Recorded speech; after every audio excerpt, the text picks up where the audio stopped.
Time and space complexity एक ऐसा topic है जो अच्छे अच्छों के पसीने छुटा देता है।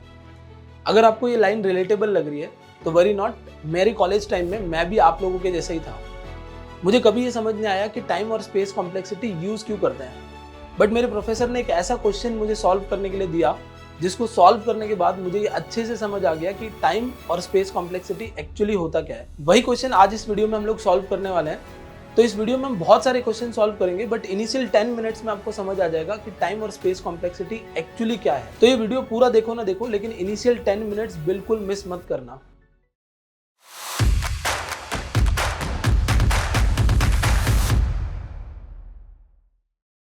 वीडियो को स्टार्ट करने से पहले अगर आप वेब डेवलपमेंट में अपना करियर बनाना चाहते हो और चाहते हो ये सीखना कि कैसे बड़े लेवल के एप्लीकेशंस बनते हैं और किस तरीके से उनको मेंटेन एंड बिल्ड किया जाता है, तो आपको हमारा 24 वीक्स का वेब डेवलपमेंट प्रोग्राम जरूर एक्सप्लोर करना चाहिए। इस प्रोग्राम का सबसे इंपॉर्टेंट पार्ट है प्रैक्टिकल लर्निंग। आप हर एक चीज को इस तरीके से सीखोगे जैसे आप उसको इंडस्ट्री में इंप्लीमेंट करने वाले हो।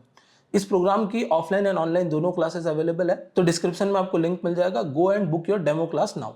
Let's get into the video. तो जैसे कि अभी मैंने जस्ट आपको बोला कि एक ऐसा क्वेश्चन हम सॉल्व करेंगे जिसकी हेल्प से आपको बहुत अच्छे से समझ आ जाएगा कि टाइम और स्पेस कॉम्प्लेक्सिटी एक्चुअली होता क्या है, और आपको ये अच्छे से समझ आ जाएगा कि टाइम और स्पेस कॉम्प्लेक्सिटी एक्चुअली हम पढ़ क्यों रहे हैं, या कंपनीज क्यों इसको बहुत ज़्यादा यूज़ करती है या क्यों उसको इंपॉर्टेंस देती है, और ये डीएसए का मोस्ट इंपॉर्टेंट टॉपिक क्यों है। तो चलो सीधा जंप करते हैं क्वेश्चन के ऊपर। तो हमारा क्वेश्चन एक कह रहा है कि हमारे पास एक साइज n+1 का एरे है, ठीक है। तो साइज n+1 का मेरा एक एरे है जो 1 to n तक जा रहा है, ओके। तो 1 to n उसके अंदर जा रहा है और n+1 उसकी साइज है। तो इसका मतलब ये है कि अगर मेरा n 6 है, ठीक है, तो जो उसके अंदर डेटा होगा वो क्या होगा, मेरा 1 to n होगा। 1 to n का मतलब क्या होगा कि डेटा मेरे पास 1 2 3 4 5 और 6 होना चाहिए। बट फिर भी ये बोल रहा है कि उसकी जो साइज है, क्वेश्चन क्या बोल रहा है, उसकी जो साइज है वो n+1 है। तो साइज n+1 का मतलब क्या हुआ, 6+1। तो 6+1 में साइज कितनी हो गई उसकी, 7 हो गई। अब ये साइज 7 कैसे हुई, बिकॉज उसके अंदर एक डुप्लीकेटेड एरे है या डुप्लीकेटेड एलिमेंट है, जो एलिमेंट हमें फाइंड आउट करना है। तो ये हमारा क्वेश्चन है, ठीक है। तो ये एलिमेंट कौन सा है ये हमें फाइंड आउट करना है।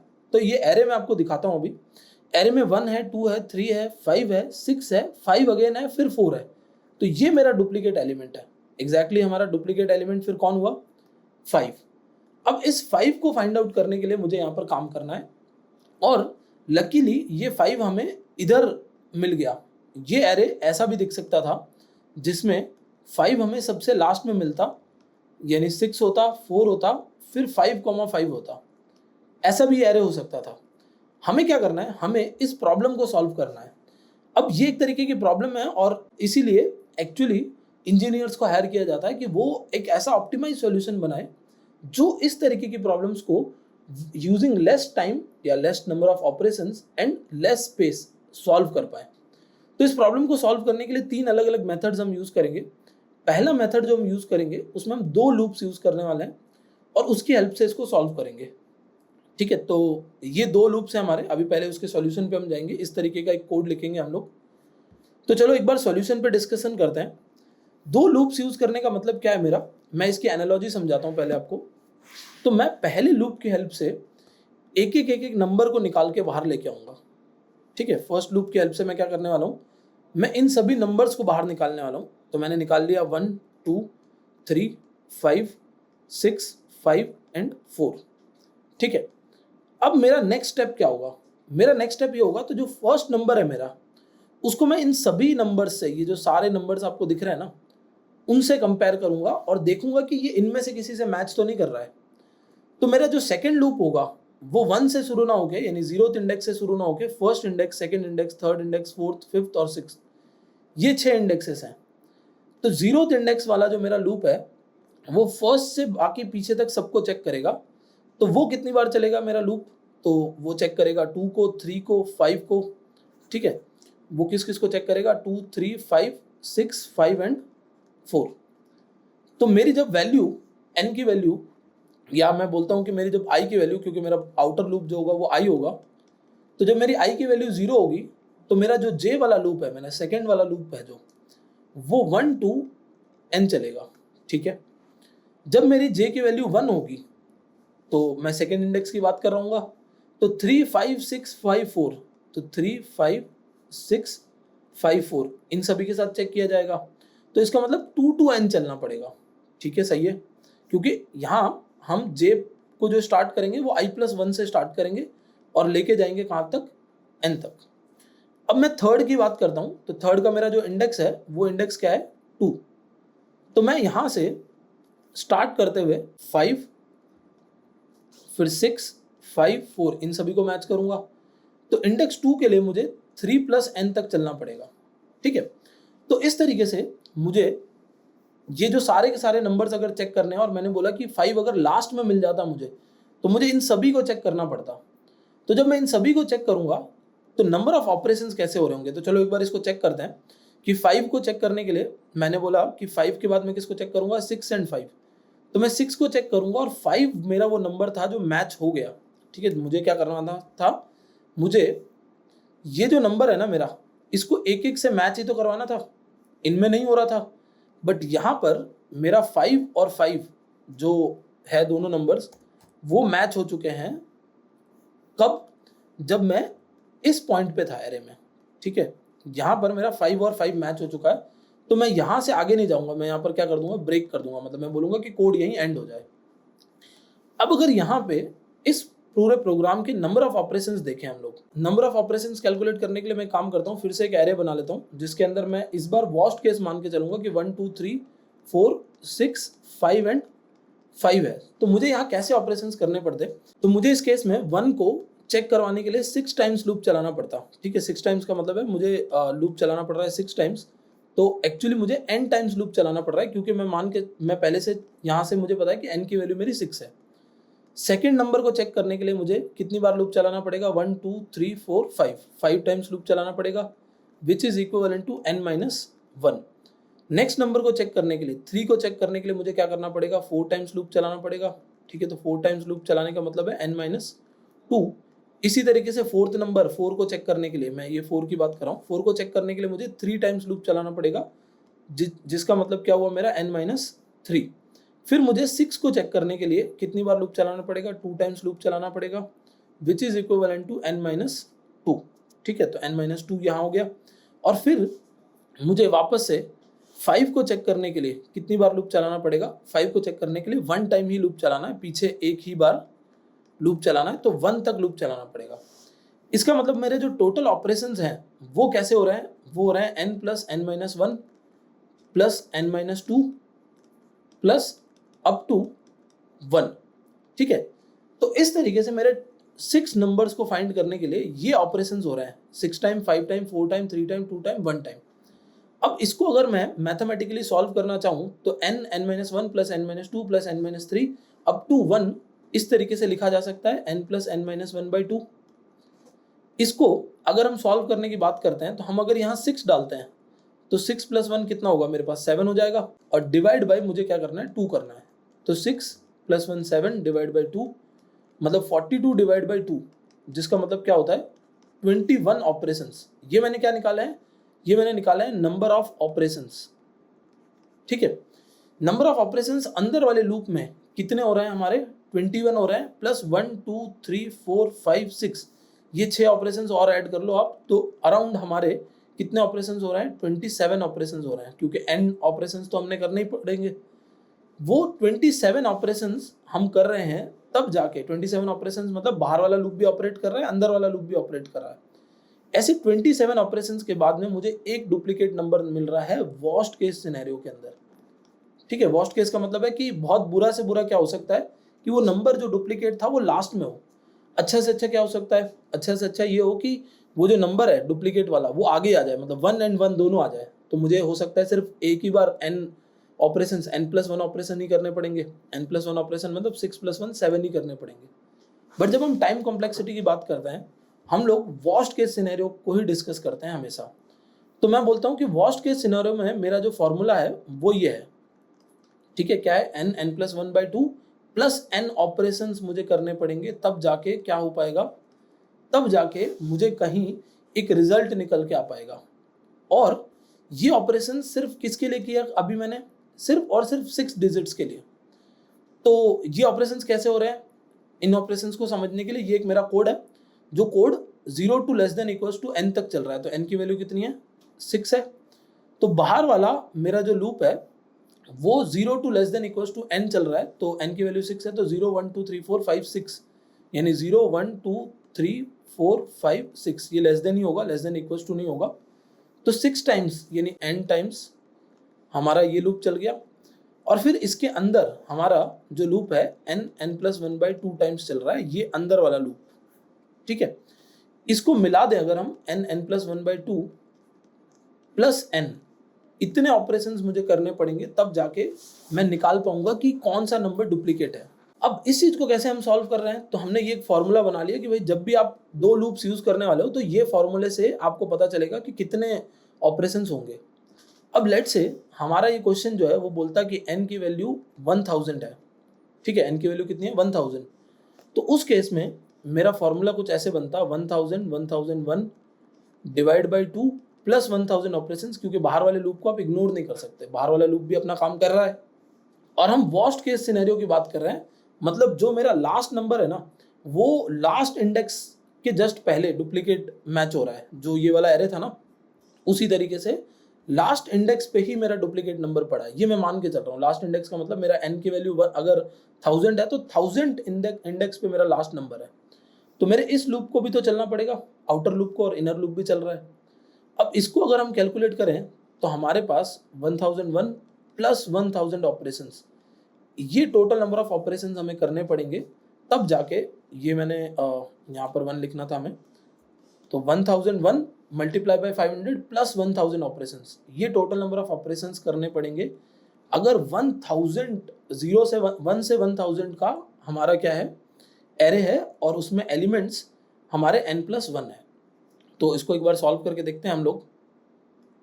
500 प्लस 1000 ऑपरेशंस, ये टोटल नंबर ऑफ ऑपरेशंस मुझे करने हैं, तो 1500, तो मुझे 5,15,000 ऑपरेशंस करने पड़ेंगे। मेरे सीपीयू को 5,15,000 टाइम्स चलना पड़ेगा 2 लूप्स को यूज करते हुए, सिर्फ और सिर्फ 1000 एलिमेंट्स का डेटा रिट्रीव करने के लिए। लेट सपोज ये 1000 से हमारा, ये 1000 से बढ़ के, मैं एक और पेज ऐड कर लेता हूँ यहाँ पे, तो ये 1000 से बढ़ के अगर मेरा जो इंडेक्स है वो बढ़ के 1 लाख हो जाता तो क्या होता, मतलब मेरी n की वैल्यू अगर 1 लाख होती तो कैसे सॉल्व होता, n into n+1 divide by 2 plus n, ठीक है, ये बाहर वाले ऑपरेशंस तो करवाने ही पड़ेंगे। तो 1 lakh plus 1,01,000 divide by 2 plus 1 lakh. तो आप देख रहे हो कि जैसे जैसे नंबर ऑफ इनपुट्स बढ़ रहे हैं ना, नंबर ऑफ इनपुट्स के साथ एक्सपोनेंशियली वैल्यूज बढ़ रही है, मतलब वैल्यूज या नंबर ऑफ ऑपरेशंस बहुत ही ज़्यादा स्पीड से बढ़ रहे हैं। इसी को एक्चुअली हम टाइम कॉम्प्लेक्सिटी बोलते हैं। ये मैंने 50,000 कर दिया, और यहाँ पर हमने बोल दिया 1,01,000 प्लस, ठीक है। तो अब इसको आप कैलकुलेट करोगे तो एक बहुत बड़ा नंबर आएगा, जो कि एग्जैक्टली पिछले वाले नंबर से भी बड़ा नंबर होगा। ऐसा क्यों हो रहा है, क्योंकि आपके इनपुट्स कितने बढ़े, 1000 से 1 लाख ही तो हो गए, बट ऑपरेशंस उसके कंपैरेटिवली बहुत ज्यादा बढ़ गए। तो ऑपरेशंस एक बार यहाँ लिखते हैं हम लोग। तो आप देख सकते हो कि इतने नंबर ऑफ ऑपरेशंस मेरे सीपीयू को करने पड़ेंगे, तब जाके मेरे 10 लाख, मेरे 1 लाख एलिमेंट्स में से एक डुप्लीकेट निकाल पाऊंगा वर्स्ट केस सिनेरियो में, मतलब बुरे से बुरे सिनेरियो के अंदर। तो अब यहाँ जब ये फर्स्ट मेथड हम जब यूज कर रहे हैं, तो हमें एक चीज समझ में आई कि it is taking too much of time, ठीक है, too much of time, because बहुत सारे ऑपरेशंस करने हैं। तो टू मच ऑफ टाइम का मतलब क्या होता है, टू मच टाइम का मतलब होता है टू मच ऑफ ऑपरेशंस, बहुत सारे ऑपरेशंस करवाने पड़ रहे हैं, तब जाके हमारे पास ये सॉल्यूशन हो रहा है। तो ये तो एक ऑप्टिमाइज सॉल्यूशन नहीं हो सकता। अब इसी को सॉल्व करने के लिए, ये सेम क्वेश्चन सॉल्व करने के लिए सेकंड एक मेथड यूज करते हैं, और इस सेकंड मेथड में हम लोग एक एक्स्ट्रा एरे को यूज करने वाले हैं, ठीक है। तो ये एक एक्स्ट्रा एरे है जिसको हम यूज करेंगे इस क्वेश्चन को सॉल्व करने के लिए। So how to do that, हमारे पास एक ओरिजिनल एरे है जिसमें ये सारा डेटा है, और ये डेटा हमें पता है कितना है, n मतलब 6, ठीक है। लेकिन इसकी जो साइज है वो कितनी है, वो है n+1। तो हमें पता है कि इसके अंदर टोटल कितने एलिमेंट्स होंगे, 7 एलिमेंट्स होंगे। अब हम क्या करेंगे, एक एरे बनाएंगे जो 7 एलिमेंट्स का, जिसकी साइज एग्जैक्टली सेम होगी। साइज कितनी होगी, n+1 यानी 7 7 एलिमेंट्स का एक एरे होगा जिसकी इंडेक्स ऑब्वियसली 0 से स्टार्ट होगी और इंडेक्स n तक जाएगी। ठीक है, 0 से स्टार्ट होकर इंडेक्स यहाँ कहाँ तक जा रही है हमारी, इंडेक्स n तक जाएगी। अब 0 to n की जो इंडेक्स है उसमें 7 एलिमेंट्स का एक एरे बन गया। हम क्या करने वाले हैं, बहुत सिंपल सा काम है। आप देखो, हम फर्स्ट नंबर उठाएंगे और उस फर्स्ट नंबर को हम चेक करेंगे कि वो फर्स्ट नंबर, जो भी नंबर हमने उठाया है उस इंडेक्स पे, क्योंकि ये जो मैंने एरे बनाया था उसमें पहले सब में 0 डलवा दिए थे मैंने, तो उस इंडेक्स पे 0 है या 1 है। हमने बोला 0 है तो इसको कट करके क्या बना दो, 1 बना दो। सेकेंड नंबर उठाएंगे और चेक कर रहे हैं हम लोग, ठीक है, this is the check array. Second number हमने उठाया और हमने बोल दिया कि सेकेंड पे कुछ 0 है तो उसको बना काट के क्या कर दो, 1 कर दो। थर्ड पे क्या है हमारे पास, थर्ड पे 0 है तो उसको भी कट करके क्या कर दो, 1 कर दो। फिर आता है 5, फिफ्थ इंडेक्स पे 0 है तो उसको भी कट करके 1 कर दो। फिर आता है 6, सिक्स्थ इंडेक्स पे 0 है तो उसको भी कट करके 1 कर दो। अब वापस से कौन आ रहा है, 5, और क्या फिफ्थ इंडेक्स पे 0 है, नहीं। इसका मतलब मैं पहले भी इस इंडेक्स पे आके जा चुका हूं, तभी तो यहाँ 1 दिखा। अब क्योंकि यहाँ पर 1 दिखा, दैट मीन्स कि यही मेरा डुप्लीकेट एलिमेंट है। ठीक है, इसका मतलब क्या हो गया कि ये जो एलिमेंट है यही हमारा डुप्लीकेट एलिमेंट है, क्योंकि जब मैं चेक करने गया तो इसके लिए पहले से उधर क्या रखा हुआ था, इसके लिए पहले से वहां पर 1 रखा हुआ था। ठीक है, अब इस केस में हमने क्या किया, हमने हर एक नंबर को चेक किया और देखा कि 1 की जगह पे 1, यानी फर्स्ट इंडेक्स पे 0 या 1 है, सेकंड इंडेक्स पे 0 या 1 है, इन सभी पे 0 था, हमने 1 बनाते गए। फिफ्थ पे हमने पहले 1 बना दिया, फिर सिक्स्थ पे 1 बना के वापस आए तो देखा कि ये तो फिफ्थ है, और इसका फिर से हमें क्या बनाना पड़ा, 1 बनाना पड़ा। तो इसका मतलब ये जो मेरा आउटर एरे है, मतलब वर्स्ट केस के अंदर, अगर फिर से हम वर्स्ट केस सिनेरियो ही मानेंगे, मतलब हम मान के चलेंगे कि ये हमारा डेटा नहीं है, हमारा डेटा है 1 2 3, फिर उसके बाद में 6 4 5 5। वर्स्ट केस सिनेरियो में भी मुझे 1 2 3 4 5 6 नंबर ऑफ ऑपरेशंस कितने करने पड़ रहे हैं, n, मतलब मुझे कितनी बार चलना पड़ेगा, मुझे वर्स्ट केस सिनेरियो में भी n टाइम्स तो चलना ही पड़ेगा।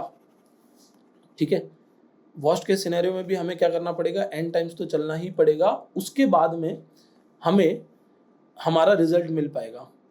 तो नंबर ऑफ ऑपरेशंस यहाँ पर कितने हो रहे हैं इसको यूज करते हुए, तो पहली बार आपका ये जो लूप है वो 0 to n चलेगा, यहाँ लेस देन इक्वल्स टू आएगा, ये थोड़ा सा गड़बड़ लिखा हुआ है तो इसको मैं लेस देन इक्वल्स टू कर देता हूँ।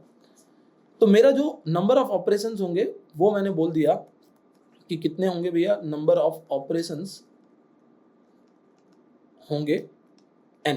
ठीक है, नंबर ऑफ ऑपरेशंस हमारे n होंगे वर्स्ट केस सिनेरियो में। इस कोड की बात नहीं कर रहे हैं, इस कोड में हमारे नंबर ऑफ ऑपरेशन 1 2 3 4 5 5 बार होंगे, फिर तो मुझे सिक्स्थ टाइम पे तो ये मिल ही जाएगा। ठीक है, बट वर्स्ट केस सिनेरियो में नंबर ऑफ ऑपरेशंस कितने होंगे, n ही होंगे, उससे ज्यादा नहीं होंगे। बस करना क्या पड़ेगा, मुझे एक एक्स्ट्रा एरे बनाना पड़ेगा जो कि उसी इक्विवेलेंट साइज का होगा n+1 का। ठीक है, तो यहाँ क्या हुआ, यहाँ पर दो चीजें हो रही है, नंबर ऑफ ऑपरेशंस n ही रहने वाले हैं वर्स्ट केस सिनेरियो में भी, मतलब अगर आप 1 लाख एलिमेंट्स को भी ट्रैवर्स करना चाहते हो तो भी आपके नंबर ऑफ ऑपरेशंस कितने हुए, नंबर ऑफ ऑपरेशंस भी आपके 1 लाख ही हुए। ठीक है, तो सीपीयू का टाइम रिड्यूस कर दिया आपने, क्योंकि जब पिछली बार हमने 1 लाख का एग्जांपल लिया था तो 1 लाख एलिमेंट जब हम ट्रैवर्स करना चाह रहे थे तो सीपीयू को इतना बड़ा एक ऑपरेशन या इतने नंबर ऑफ ऑपरेशंस करवाने पड़ रहे थे, यहाँ वो ऑपरेशंस हमने बहुत ज़्यादा रिड्यूस कर दिए। अब आप लोगों को थोड़ा मोटा मोटा समझ में आ रहा होगा कि टाइम कॉम्प्लेक्सिटी को इतना इंपॉर्टेंस क्यों दिया जाता है, बिकॉज यहाँ नंबर ऑफ ऑपरेशंस हमने क्या कर दिए, रिड्यूस कर दिए। नंबर ऑफ ऑपरेशंस वहाँ बहुत ज़्यादा थे, यहाँ कम हो गए, लेकिन यहाँ हमने एक एक्स्ट्रा मेमोरी यूज कर ली जो कि मेरी n+1 की है, यानी उसकी इक्विवेलेंट मेमोरी यूज कर ली। तो बेसिकली यहाँ मैंने टाइम बचा लिया बट मेमोरी थोड़ी सी लगा दी, लेकिन ये उसके कंपैरेटिवली बहुत ही ऑप्टिमाइज सॉल्यूशन है।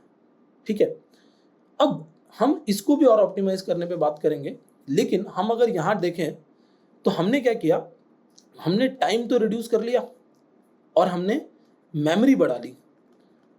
फिर भी मेमोरी किसको रिप्रेजेंट करती है, रैम को, और टाइम किसको रिप्रेजेंट कर रहा है, सीपीयू के कंप्यूटेशंस को। तो मेमोरी फिर भी आप थोड़ी बहुत खर्च कर लोगे तो चलेगा, बट सीपीयू का टाइम बहुत इंपॉर्टेंट है। क्यों, या सीपीयू के टाइम की बहुत इंपॉर्टेंस क्यों है, बिकॉज अगर आपके सिस्टम में 8 GB रैम है तो आप उसको 16 बनवा लोगे, 16 को 32 भी बनवा लोगे, लेकिन कभी आपने देखा कि कोई सीपीयू अपग्रेड करवा रहा है अपने सिस्टम में? नहीं होता ऐसा। तो सीपीयू का टाइम बचाना बहुत जरूरी है, जो कि हमने सेकंड क्वेश्चन के अंदर ऑलरेडी कर लिया। लेकिन क्या इससे भी कोई ऑप्टिमाइज सॉल्यूशन निकल सकता था? जैसे पहला सॉल्यूशन तो बहुत ज्यादा कॉम्प्लेक्स था, ये बहुत टाइम कंज्यूमिंग था। सेकंड थोड़ा सा ऑप्टिमाइज था। अब third and most important question, जिससे आपको पूरी तरीके से समझ आ जाएगा कि क्यों डेटा स्ट्रक्चर्स एंड एल्गोरिथम की इंपॉर्टेंस है, और क्यों एक अच्छा सॉफ्टवेयर डेवलपर, एक अच्छा इंजीनियर होने से, और क्यों एक नॉर्मल डेवलपर टाइप कोड लिखने से एक बहुत बड़ा डिफरेंस आ जाता है। तो उसी क्वेश्चन को हम मैथमेटिक्स का यूज करके अब सॉल्व करेंगे। ठीक है, सिंपल मैथ्स लगाएंगे और उसकी हेल्प से हम लोग सॉल्व करेंगे। कैसे? तो मेरे पास n की वैल्यू अभी भी कितनी है? 6 है। एलिमेंट्स मेरे कितने हैं? n+1 यानी 7 एलिमेंट्स हैं। अब मुझे अगर कोई पूछे कि आपके पास 6 एलिमेंट्स हैं, तो इसका मतलब ऑब्वियस है कि 1 2 3 4 5 6 ये डेटा तो आपके पास होगा ही होगा। ठीक है, मेरे पास 1 2 3 4 5 6 तो होंगे ही। अब 1 to n का अगर सम निकालना होता है, ठीक है, तो कैसे निकलता है? तो निकलने के लिए n+1/2 ये करना पड़ता है मुझे 1 to n का सम निकालने के लिए। चलो ग्रेट। तो अगर मेरे पास 6 एलिमेंट्स हैं, तो मुझे क्या करना पड़ेगा? मुझे इनका सम निकालने के लिए सिंपली n+1/2 करना पड़ेगा, यानी 6+1/2 विच इज इक्वल्स टू 21। हमने ऊपर अभी कैलकुलेट किया था कुछ देर पहले ही। ठीक है, तो ये हमारा कितना हुआ? 21 है। तो अब मुझे पता चल गया कि यहां से यहां जितने भी नंबर्स है ना, अगर इनमें कोई डुप्लीकेट नहीं होता, अच्छे से समझना, कोई भी डुप्लीकेट नहीं होता, ये 1 से 6 ही होते, तो फिर मेरा जो सम है ना, वो सिर्फ और सिर्फ कितना आता? 21 ही आता। अब मुझे बस ये चेक करना है कि क्या एक्चुअली इन सभी नंबर्स का सम 21 आ रहा है, जो कि नहीं आएगा, ऑब्वियसली कोई तो डुप्लीकेट होगा। तो हम एक बार इन सभी नंबर्स का सम भी करते हैं। तो ये बेसिक एक क्वेश्चन होता है, सम ऑफ एन एरे, जो हम लोग इनिशियली जब लूप्स पढ़ते हैं तब पढ़ते ही हैं। तो 1+1 हमारा क्या हो गया? 2+1 हमारा 3 हो गया, 3+3 हमारे पास 6 हो गया, 6+5 11 हो गया, 11+6 क्या हो गया? 17 हो गया, 17+5 मेरे पास कितना आ जाएगा? 22 आ जाएगा, और 22 and 4 26 आ जाएगा। तो अब मेरा जो एक्चुअल सम आया ना, इसको कैलकुलेट करने के बाद मैं इधर लिख देता हूं, सम ऑफ एरे, ठीक है, sum of array is equals to मेरे पास कितना आ रहा है? Sum of array is equals to मेरे पास आ रहा है 26। और एक्चुअली 1 to n का सम कितना होना चाहिए था? 25। अब मैं अगर सिंपली 26 माइनस 21 कर दूं, सॉरी 25 बोल दिया मैंने, तो अगर 26 माइनस 21 कर दूं, तो मेरे पास क्या आया? 5 आया। यही तो डुप्लीकेट एलिमेंट था, मतलब यही हमारा एक एक्स्ट्रा एलिमेंट था जो हमने इस एरे में ऑलरेडी देखा भी। अब ये एक मोर ऑप्टिमाइज्ड सॉल्यूशन मेरा बन गया। इसमें हमने अगर कोड लिखा होता है इसका, ठीक है, तो इसका कोड भी मैं यहाँ पर अगर बताऊँ आपको कि हमने इसका कोड लिखा होता, तो हम क्या लिख रहे होते हैं? हम इसके कोड में लिख रहे होते कि भाई सबसे पहले तो सभी नंबर्स का सम निकालो, तो n की वैल्यू दो। आप बोलते कि सर n की वैल्यू मैं 1000 मान के चल रहा हूँ, ठीक है, कोई प्रॉब्लम नहीं है। 1000 divided by 2 which is equivalent to, इसको हम माइनस करते हैं, +1 यानी 1001। तो मैं यहाँ पर क्या बोलूँगा? 500500। ठीक है, ये तो मेरे नंबर ऑफ ऑपरेशन, सॉरी ये तो मेरा सम हो गया। ये मेरे क्या हो गया? टोटल सम ऑफ 1 to 1000 होता है। ओके, 1 to 1000 का सम हो गया। अब मैं नेक्स्ट स्टेप में क्या करता? नेक्स्ट स्टेप में मैं एक लूप चलाता। वो लूप ऑब्वियसली आपका 1000 टाइम चलेगा, ठीक है, क्योंकि 1000 नंबर है तो 1000 टाइम्स आपका लूप चलेगा। वो लूप 1000 टाइम्स चलता। अच्छा, अब एक चीज और, क्योंकि n+1 है, तो 0 1 2 3 4 5 6 इंडेक्स है, तो टोटल लूप कितना चलेगा? 7 टाइम्स। तो मैं 1000 टाइम्स नहीं बोलूंगा, मैं लूप को बोलूंगा 1000+1 टाइम्स। ठीक है, 1000 तो मेरा n है, तो 1000+1 टाइम्स मेरा लूप चलता। n+1 हमारा लूप चलता, क्योंकि n 6 है ना, तो लूप मेरा कितने बार चल रहा है? 1 2 3 4 5 6 7। ये 1000+1 टाइम्स मेरा लूप, यानी 1001 टाइम्स मेरा लूप चलता। और वो क्या निकाल के लेके आता? मेरे लिए ओरिजिनल सम निकाल के लेके आता। मतलब उस एरे में जितना डेटा पड़ा है ना, उसका सम निकाल के लेके आता। वो कुछ भी हो सकता था, लेकिन वो जो भी होता, उसको जब मैं इससे माइनस कर देता, ठीक है, किससे माइनस कर देता? मैं हमारे n 1 to n के सम से एरे के सम को जब माइनस करता, तो मेरे पास जो भी नंबर आता, वही मेरा क्या होता, डुप्लीकेट नंबर होता। मान लो वो नंबर था हमारा 500, ठीक है, 500 was the duplicate number. But इस केस में मेरे नंबर ऑफ ऑपरेशंस कितने हो रहे हैं, नंबर ऑफ ऑपरेशंस जो मुझे करवाने पड़ रहे हैं वो कितने हैं, सिर्फ 1001, यानी n+1 ऑपरेशंस मुझे करवाने पड़ रहे हैं। n+1 ऑपरेशंस में मेरा काम हो गया, ना कोई एक्स्ट्रा स्पेस यूज करना पड़ा ना कुछ और। हाँ, ऑब्वियसली इस नंबर को सेव करने के लिए एक एक्स्ट्रा स्पेस यूज होगा जिसको हम उतना कंसिडर नहीं करेंगे।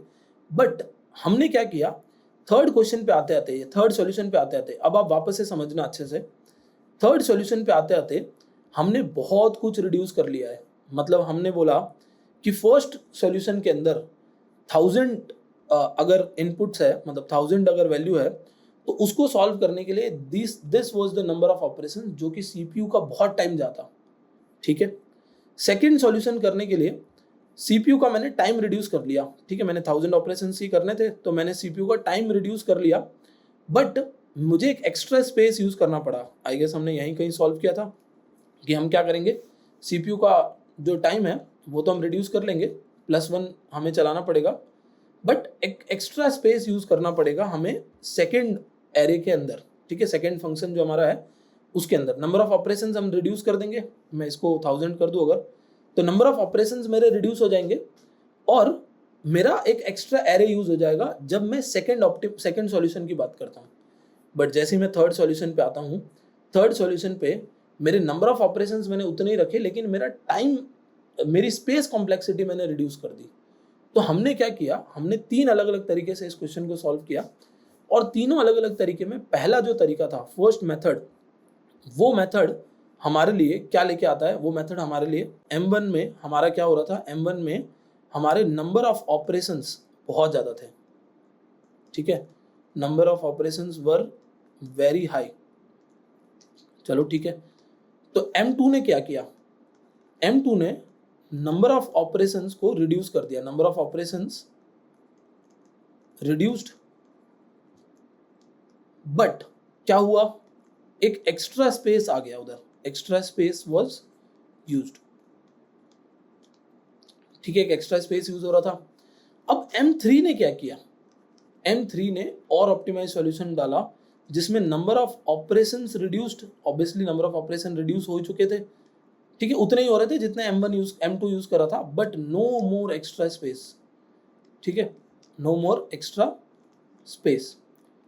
अब इस तरीके से हमने 3 अलग अलग सॉल्यूशन से ये समझ लिया कि टाइम और स्पेस कॉम्प्लेक्सिटी की इंपॉर्टेंस क्यों है। अब हम इस वीडियो में आगे बढ़ेंगे और टाइम स्पेस कॉम्प्लेक्सिटी क्या होता है उसको थियोरेटिकली समझेंगे, क्योंकि हम लोगों ने प्रैक्टिकली अभी समझ लिया है, अब थियोरेटिकली थोड़ी बहुत इस पर बात करेंगे। फिर बहुत सारे अलग अलग क्वेश्चंस मैं सॉल्व करूंगा इस वीडियो के अंदर जो अलग अलग टाइम कॉम्प्लेक्सिटीज़ की बात करेंगे, और फिर आप लोगों के लिए एक टास्क होगा कि ये जो 3 अलग अलग सॉल्यूशंस हमने किए हैं, इन तीनों में से कौन सा सॉल्यूशन कौन सी टाइम कॉम्प्लेक्सिटी को यूज करता है, ये आप लोगों को कमेंट सेक्शंस में बताना होगा कि M1 इसको यूज कर रहा है, M2 इसको यूज कर रहा है और M3 इसको यूज कर रहा है। So now let's begin the theoretical part of time and space complexity. I hope आपको अब तक पूरा अच्छे से समझ आ गया होगा। अब हमारा जो मेन कंसर्न है वो है यहाँ पर कि एग्जैक्टली टाइम कॉम्प्लेक्सिटी होता क्या है, ठीक है, हम लोग इसको डिस्कस करने वाले हैं कि एग्जैक्टली टाइम कॉम्प्लेक्सिटी होता क्या है। सो टाइम कॉम्प्लेक्सिटी, अभी आपने देखा कि जैसे M1 में नंबर ऑफ इनपुट्स बढ़ रहे थे ना, वैसे ही ऑपरेशंस बहुत ही तेजी से बढ़ रहे थे, बहुत स्पीड से बढ़ रहे थे। उसी को टाइम कॉम्प्लेक्सिटी बोला जाता है कि how long will it run, या how long will it take to run on the basis of input size. इसी को हम टाइम कॉम्प्लेक्सिटी बोलते हैं। मतलब हम बोलते हैं कि कोई भी एक मेरी एल्गोरिदम है, उस एल्गोरिदम के अंदर अगर मैं उस एल्गो के अंदर अगर मैं इनपुट्स बढ़ाते गया, ठीक है, क्या बढ़ाते गया, मैं इनपुट्स बढ़ाते गया, तो नंबर ऑफ ऑपरेशंस कितने बढ़ जाएंगे, इसी को क्या बोला जाता है, टाइम कॉम्प्लेक्सिटी बोला जाता है। तो अगर आपने कोई इनपुट 6 दे रखा है तो कितने ऑपरेशंस हो रहे हैं, अगर आपने वही इनपुट 6 से 12 कर दिए, ठीक है, जैसे वो फर्स्ट वाला क्वेश्चन था उसी को मैं इधर वापस से समझाता हूँ कि अगर मेरी n की वैल्यू 6 है तो मेरे जो ऑपरेशंस हो रहे थे वो कितने थे, n+1 डिवाइड बाई 2, ठीक है, n+n ऑपरेशंस जो लूप चलाने के लिए वर्स्ट केस में होते हैं। अब देखना वैल्यू मेरी कितनी है, 6 है, और ऑपरेशंस यहाँ कितने हो रहे हैं, 21 + 6 which is equivalent to around 27 operations. ये टाइम कॉम्प्लेक्सिटी कैसे कैलकुलेट होगी? अब आप देखना, मैं इसको 6 से 7 करता हूँ, बस मैंने एक इनपुट बढ़ाया है। अब इस एक इनपुट को बढ़ाने पे 7 7 प्लस 1 8 डिवाइड बाई 2 प्लस 7 की बात हो रही होगी इधर। तो 7 4 28, 28 प्लस 7, तो 7 2 14 और 35 ऑपरेशंस। तो आप अपने सामने देख पा रहे हो कि एक इनपुट बढ़ा, सिर्फ और सिर्फ क्या हुआ कि एक वैल्यू बढ़ी, और एक वैल्यू बढ़ने पे 27 ऑपरेशंस के 35 ऑपरेशंस हो गए। This is what we call time complexity, कि जब भी आपका इनपुट बढ़ेगा तब कितना लंबा टाइम या कितने ज़्यादा ऑपरेशंस बढ़ जाएंगे, ये कैलकुलेट करना है बस खाली। इसको टाइम कॉम्प्लेक्सिटी बोलते हैं। स्पेस कॉम्प्लेक्सिटी किसको बोलते हैं? सेम कंसेप्ट है। How much memory will it take when the input size increases. इसको अगर लेके चले हम लोग M2 के ऊपर, जो हमारा मेथड 2 था, तो मेथड 2 में कितनी मेमोरी बढ़ेगी जब इनपुट साइज बढ़ेगा? तो मेथड 2 क्या बोलता है कि अगर आपकी n की वैल्यू 100 है, सॉरी 1000 है, तो मेमोरी की जो साइज होगी, एक्स्ट्रा मेमोरी की साइज, एक्स्ट्रा मेमोरी मतलब रैम में कितना एक्स्ट्रा स्पेस यूज होगा। देखो, जब भी मेमोरी की बात होती है ना, स्पेस कॉम्प्लेक्सिटी की बात होती है, तब कभी भी हम हार्ड डिस्क की बात कर ही नहीं रहे होते हैं, क्योंकि हार्ड डिस्क हमारा कोई बहुत इंपॉर्टेंट स्टोरेज नहीं है। हार्ड डिस्क बहुत मतलब सस्ती आती है हार्ड डिस्क, एक तरीके से मान लो रैम के कंपैरेटिवली। तो हार्ड डिस्क पे हम दिमाग नहीं लगा रहे कि यार हार्ड डिस्क का स्टोरेज कैसे बचाया जाए, हम बात कर रहे हैं कि रैम का स्पेस कैसे बचाया जाए। हम बोल रहे हैं कि n की वैल्यू अगर 1000 है ना, तो मुझे रैम के अंदर n+1 यानी 1001 एक एक्स्ट्रा स्पेस मुझे जरूरत पड़ जाएगी। किस केस में? n नंबर ऑफ डेटा को सॉल्व करने के लिए, यानी M2 के अंदर। ठीक है। अगर यूजर ने बोला कि अच्छा चलो मुझे तो M2 से ही सॉल्व करना है, मेरा इनपुट जो है वो बहुत बड़ा है, मतलब मेरा इनपुट 10 लाख है, तब क्या होगा? अगर इनपुट आपका 10 लाख है, तो आपकी जो एक्स्ट्रा मेमोरी यूज हो रही है ना, वो कितनी होगी? वो भी सेम 10 लाख प्लस 1 होगी। ठीक है। तो एक्स्ट्रा मेमोरी कितनी यूज हो रही है? 10 लाख प्लस 1 यूज हो रही है। इसी कंसेप्ट को स्पेस कॉम्प्लेक्सिटी बोला जाता है, कि जब भी इनपुट बढ़ेगा तो स्पेस कितना बढ़ जाएगा या स्पेस कितना एक्स्ट्रा यूज होगा। अब हर इंजीनियर की एक सिंपल सी दो सिंपल ड्यूटी है, टाइम बचाना, स्पेस बचाना, टाइम बचाना, स्पेस बचाना। टाइम कॉम्प्लेक्सिटी को माइंड में रखते हुए कोड लिखना, स्पेस कॉम्प्लेक्सिटी को माइंड में लिखते हुए कोड लिखना, माइंड में रखते हुए कोड लिखना, जिसमें M3 फिट बैठता है। M3 बोलता है कि मैंने टाइम भी बचाया, स्पेस भी बचाया, तुम्हें सिर्फ एक इनपुट डालना है और तुम्हें सिर्फ एक रिजल्ट निकालना है, जो कि 1 to n का होगा। वो रैम में तुम कहीं भी सेव करवा लोगे, और ऑपरेशंस तुम्हें ज़्यादा नहीं करवाना है, ऑपरेशंस तुम्हें उतने ही करवाने हैं जितनी इनपुट की साइज है, बस। इस तरीके से टाइम और स्पेस कॉम्प्लेक्सिटी को पढ़ा जाता है, और ये टाइम और स्पेस कॉम्प्लेक्सिटी की एक्चुअल इंपॉर्टेंस है। अगर ये वीडियो अब तक आप देख रहे हो ना, तो आई एम डैम श्योर कि अब आपको टाइम और स्पेस कॉम्प्लेक्सिटी इतना अच्छे से आता है कि आप कॉलेज में जाके किसी और को समझा सकते हो, बिकॉज आपको अब रिलेटिवली एग्जाम्पल पता है कि एग्जैक्टली क्या होता है, क्यों हम टाइम और स्पेस कॉम्प्लेक्सिटी को पढ़ रहे हैं। बिकॉज हमें सिर्फ एक ही चीज़ से मतलब है कि इनपुट की साइज बढ़ी तो नंबर ऑफ ऑपरेशन कितने बढ़ जाएंगे, इनपुट की साइज बढ़ी तो एल्गोरिदम कितना एक्स्ट्रा स्पेस लेने लग जाएगा, which is the RAM only. हम हार्ड डिस्क की बात नहीं कर रहे हैं। अब टाइम कॉम्प्लेक्सिटी को मेजर करने के लिए, या किसी भी कॉम्प्लेक्सिटी को मेजर करने के लिए, टाइम और स्पेस कॉम्प्लेक्सिटी को मेजर करने के लिए 3 अलग अलग नोटेशंस है हमारे पास में। पहला जो नोटेशन है उसको बिग ओ बोला जाता है, दूसरा नोटेशन है हमारा थीटा, और तीसरा नोटेशन है हमारा ओमेगा। ये इसके सिंबल्स हैं, big O, theta and omega. आप हमेशा इसकी बात करोगे। ठीक है। क्यों हमेशा इसकी बात करेंगे? क्योंकि हम जनरल टर्म्स में अगर अपने फ्रेंड से बात करते हैं और कोई भी प्रॉब्लम हो जाती है, तो हम क्या बोलते हैं कि यार बुरे से बुरा क्या हो सकता है, ये हम सोचते हैं कि बुरे से बुरा क्या हो सकता है। वैसे ही ये आपका वर्स्ट केस एनालिसिस है। ठीक है। ये आपका क्या है? वर्स्ट केस एनालिसिस है कि बुरे से बुरा क्या होगा, और ये आपका बेस्ट केस एनालिसिस है कि भाई अच्छे से अच्छा क्या हो सकता है वो बता दो हमें। ये आपका एवरेज केस है। ठीक है। तो हम हमेशा जब भी टाइम कॉम्प्लेक्सिटी या स्पेस कॉम्प्लेक्सिटी की बात करते हैं, तो हम बात करते हैं कि भाई बुरे से बुरा क्या हो सकता है, इस एल्गोरिदम में ज़्यादा से ज़्यादा कितना टाइम लग सकता है, ज़्यादा से ज़्यादा कितना स्पेस ये कंज्यूम कर सकता है। तो आपको वापस मैं उस क्वेश्चन पे लेके जाता हूँ। ये क्वेश्चन इनफ है, मतलब सब कुछ समझने के लिए क्वेश्चन इनफ है। इस क्वेश्चन में मैंने ये बोला कि अगर मेरा नंबर यही इनपुट होता मेरा, तो 1 2 3 4 फोर्थ टाइम जब मेरा एरे चल रहा होता ना तो वो पता लगा लेता कि हाँ इस जगह पे ये डुप्लीकेट एरे है। बट मैं उस चीज पे फोकस्ड ही नहीं हूँ। मेरा फोकस किस पे है? मेरा फोकस है कि इस एरे में ये एलिमेंट सबसे लास्ट होता तो हम क्या करते, तब हमारे लिए कॉम्प्लेक्सिटी कैसे काम करती, उस पर हम ध्यान देते हैं। तो इसीलिए आप कभी भी इन दो नोटेशंस की बात ही नहीं करते हो जनरली। ये जो दो नोटेशंस हैं, यानी हमारी बेस्ट केस की और एवरेज केस भी हम ज़्यादा डिस्कस नहीं करते। हम बात करते हैं वर्स्ट केस सिनेरियो की, भाई बुरा से बुरा क्या हो सकता है, ठीक है। और इसी के हेल्प से हम क्या करते हैं, हम बिग ओ नोटेशन की बात करते हैं, ठीक है। इसको हम बिग ओ बोलते हैं, जो कुछ इस तरीके से लिखा जाता है। और यहाँ पर हम अपना नोटेशन लिखते हैं n big of one, big of n square, big of n cube.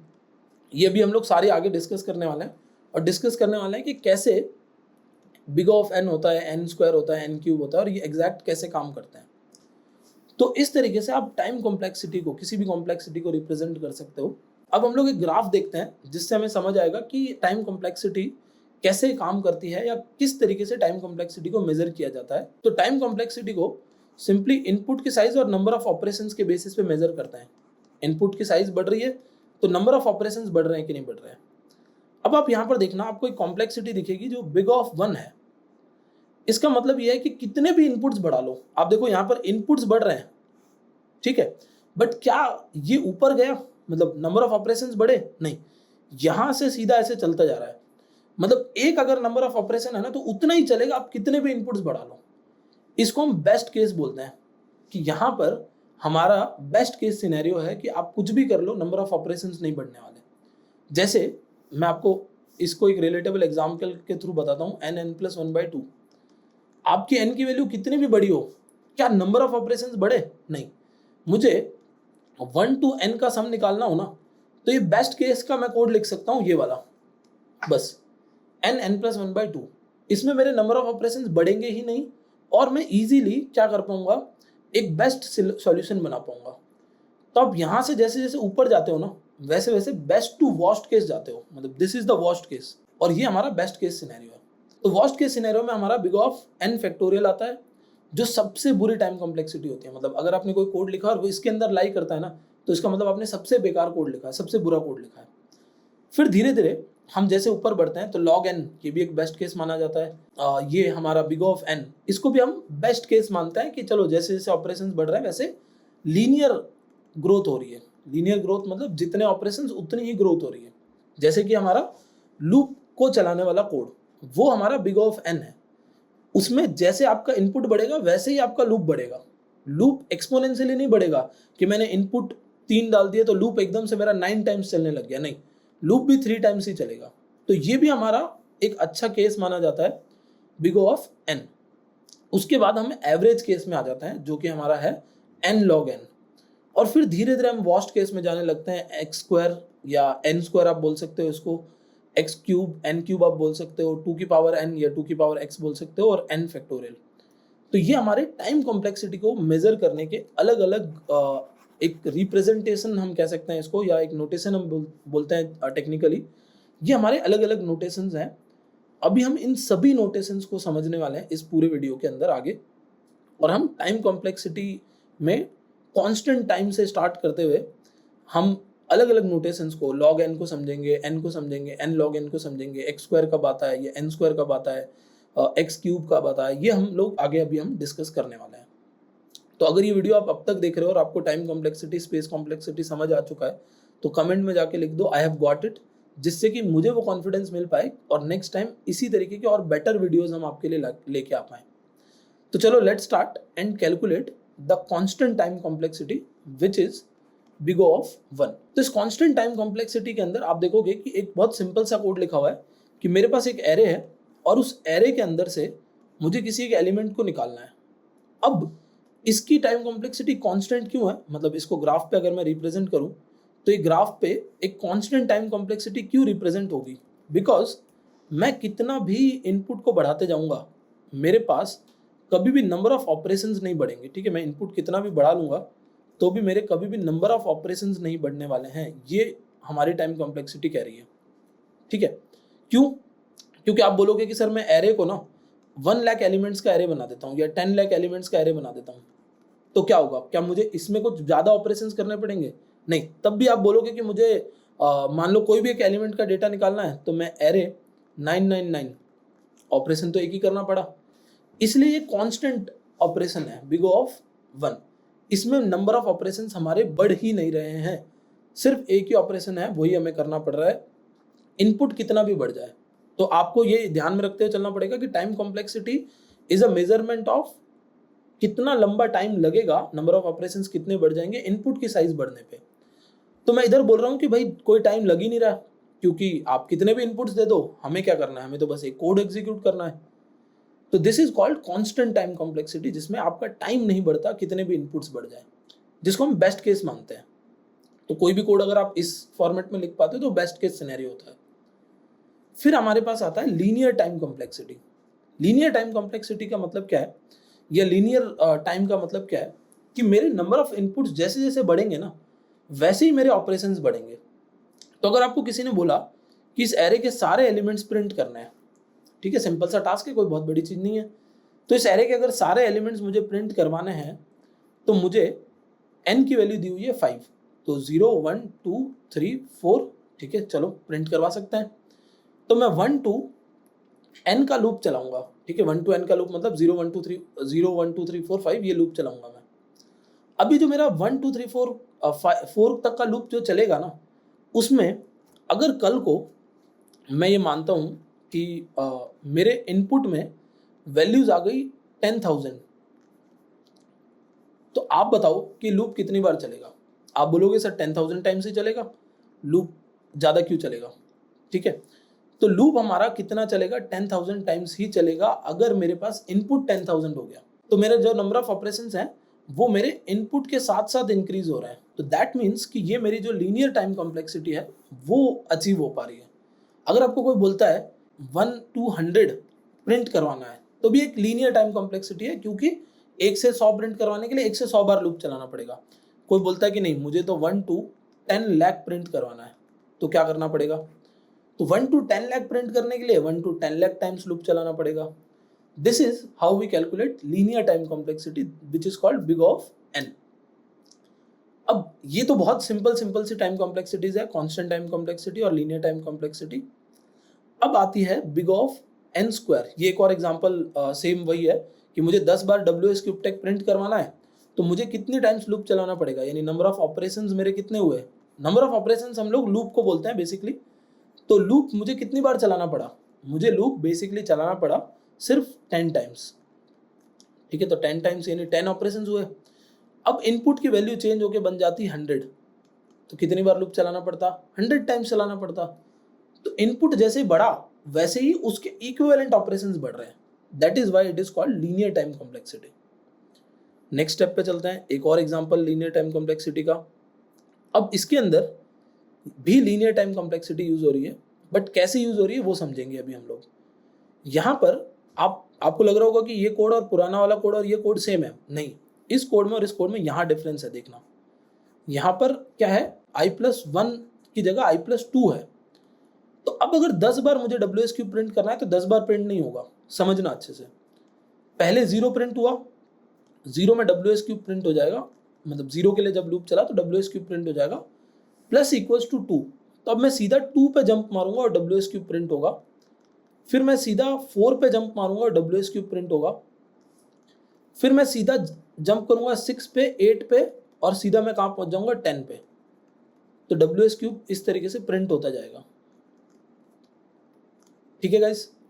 अब मैं क्या बोल रहा हूं कि यहां पर नंबर ऑफ ऑपरेशंस कितने हुए हैं, 1 2 3 4 5 6, ये तो टोटल कितने ऑपरेशंस हुए, 6 हुए। और ये तो प्रिंट नहीं होगा क्योंकि इसको हटा दो, 6 नहीं, फिर तो क्या हुआ 5 ही हुए। क्यों नहीं प्रिंट होगा सर, क्योंकि हमने 10 से नीचे तक चलने के लिए बोला हुआ है, 10 से ऊपर नहीं जाना है, तो 5 टाइम्स ही चलना पड़ा। तो इसकी टाइम कॉम्प्लेक्सिटी क्या बनी, इसकी टाइम कॉम्प्लेक्सिटी तो n/2 बन गई। n/2 क्यों, क्योंकि n की वैल्यू 10 है और चलना कितनी बार बना, 5 टाइम्स। आप बोलते हैं कि अगर n की वैल्यू 100 होती तो क्या करना पड़ता, सिंपल सा केस है, 100 होती तो 100/2 टाइम्स चलती, यानी 50 टाइम्स ही चलते, क्योंकि आप दो के जंप मार रहे हो। मतलब मान लो कि आपके घर में सीढ़ियाँ हैं और आपके घर में चढ़ने के लिए 20 सीढ़ियाँ हैं, 20 स्टेयर्स है, अब आप 20 स्टेयर्स को जंप कर करके चढ़ रहे हो, दो दो एक एक सीढ़ी स्किप करके चढ़ रहे हो, तो ऑब्वियसली आपको 10 टाइम्स ही तो स्टेयर्स पे पाँव रखना पड़ेगा। तो ये टाइम कॉम्प्लेक्सिटी हम क्या बोलेंगे, इस टाइम कॉम्प्लेक्सिटी को हम बिग ऑफ n/2 बोलेंगे। बट अभी तो मैंने बोला कि ये भी बिग ऑफ n है। क्यों? ये भी बिग ऑफ n इसीलिए है क्योंकि n/2 का मतलब क्या हुआ, 1/2 multiply by n। Is it true? हाँ। कॉन्स्टेंट्स को हम बिल्कुल ही इग्नोर करते हुए बात करते हैं यहाँ पर। और 1/2 क्या है, 1/2 एक कांस्टेंट नंबर है, तो इसकी बात नहीं होगी। ठीक है, कोई भी इसके बारे में डिस्कस नहीं करेगा। इसलिए ये टाइम कॉम्प्लेक्सिटी भी इक्विवेलेंट टू क्या बन जाएगी, बिग ऑफ n ही बन जाएगी। वाई? बिकॉज ये 1/2 एक कांस्टेंट टाइम है। ये कांस्टेंट मतलब कि ये वैल्यू चेंज नहीं होगी। इनपुट कितना भी बड़ा हो गया तो क्या 1/2 बड़ा होगा? नहीं, वो कांस्टेंट रहेगा। तो हम थियोरेटिकली यहाँ पर क्या करते हैं, कॉन्स्टेंट्स को इग्नोर करते हैं। बट देखो, वैसे इग्नोर नहीं करना चाहिए, बट हम थियोरेटिकली इग्नोर करते हैं क्योंकि इट इज़ वेरी ऑब्वियस कि मैं 1 to 1000 का लूप चलाऊं और उसके बदले मुझे 1 to 500 का ही चलाना पड़े, तो कहीं ना कहीं मेरा CPU का टाइम तो बच रहा है। आप बोलते हो कि चलो उतना ज़्यादा टाइम नहीं बच रहा है, यही 1 to 1000 10,000 हो जाए तो 5000 का ही चलाना पड़ेगा ना, तो ऑलमोस्ट आधा टाइम लग रहा है। बट फिर भी क्योंकि हम कॉन्स्टेंट्स को इग्नोर करते हैं, इसलिए ये टाइम कॉम्प्लेक्सिटी भी कैसी कहलाएगी, बिग ऑफ n ही कहलाएगी। तो ये सारे लीनियर टाइम कॉम्प्लेक्सिटी के एग्जांपल्स हैं। आप देख लो, एरे में से नंबर निकालना, किसी लूप को 10 बार 20 बार 50 बार 100 बार 100 टाइम्स चलाना, किसी लूप को जंप करवा के 100 तक लेके जाना था बट 50 टाइम्स चलाना, this is also big of n as well. ठीक है, तो अब हमने n देख लिया, n square, big of n square देखते हैं। तो बिग ऑफ n स्क्वायर कैसे काम करता है, इसके लिए आपको हमेशा देखना है कि जब भी आप बिग ऑफ n स्क्वायर की बात कर रहे होगे तो there will always be two loops, दो लूप्स तो जरूर दिखेंगे आपको।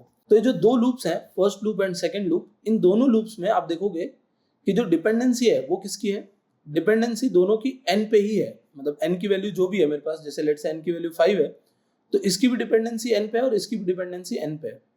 तो बेसिकली हो क्या रहा है इधर, जो मेरा फर्स्ट लूप है वो 1 to 5 चलेगा। तो 1 to 5 क्यों बोल रहा हूँ मैं, क्योंकि मेरे पास 1 से स्टार्ट होके n तक जाने वाला है। तो मैं यहाँ लिख देता हूँ 1 2 3 4 एंड 5। ये आउटर लूप चल गया हमारा, जिसको हम बोल रहे हैं आई वाला लूप। अब जे वाला जो लूप है हमारा वो कैसे चलेगा, वो 1 to n चलेगा, less than equal to n चलेगा। तो अंदर भी सेम ऐसी काउंटिंग होगी, 1 2 3 4 5, फिर 1 2 3 4 एंड 5, फिर अगेन 1 2 3 4 5। ठीक है, कोई डिपेंडेंसी नहीं है कि बाहर आई की वैल्यू क्या है, बेसिकली आपको 1 2 3 4 5 1 2 3 4 5 ऐसे चलते जाना है बस।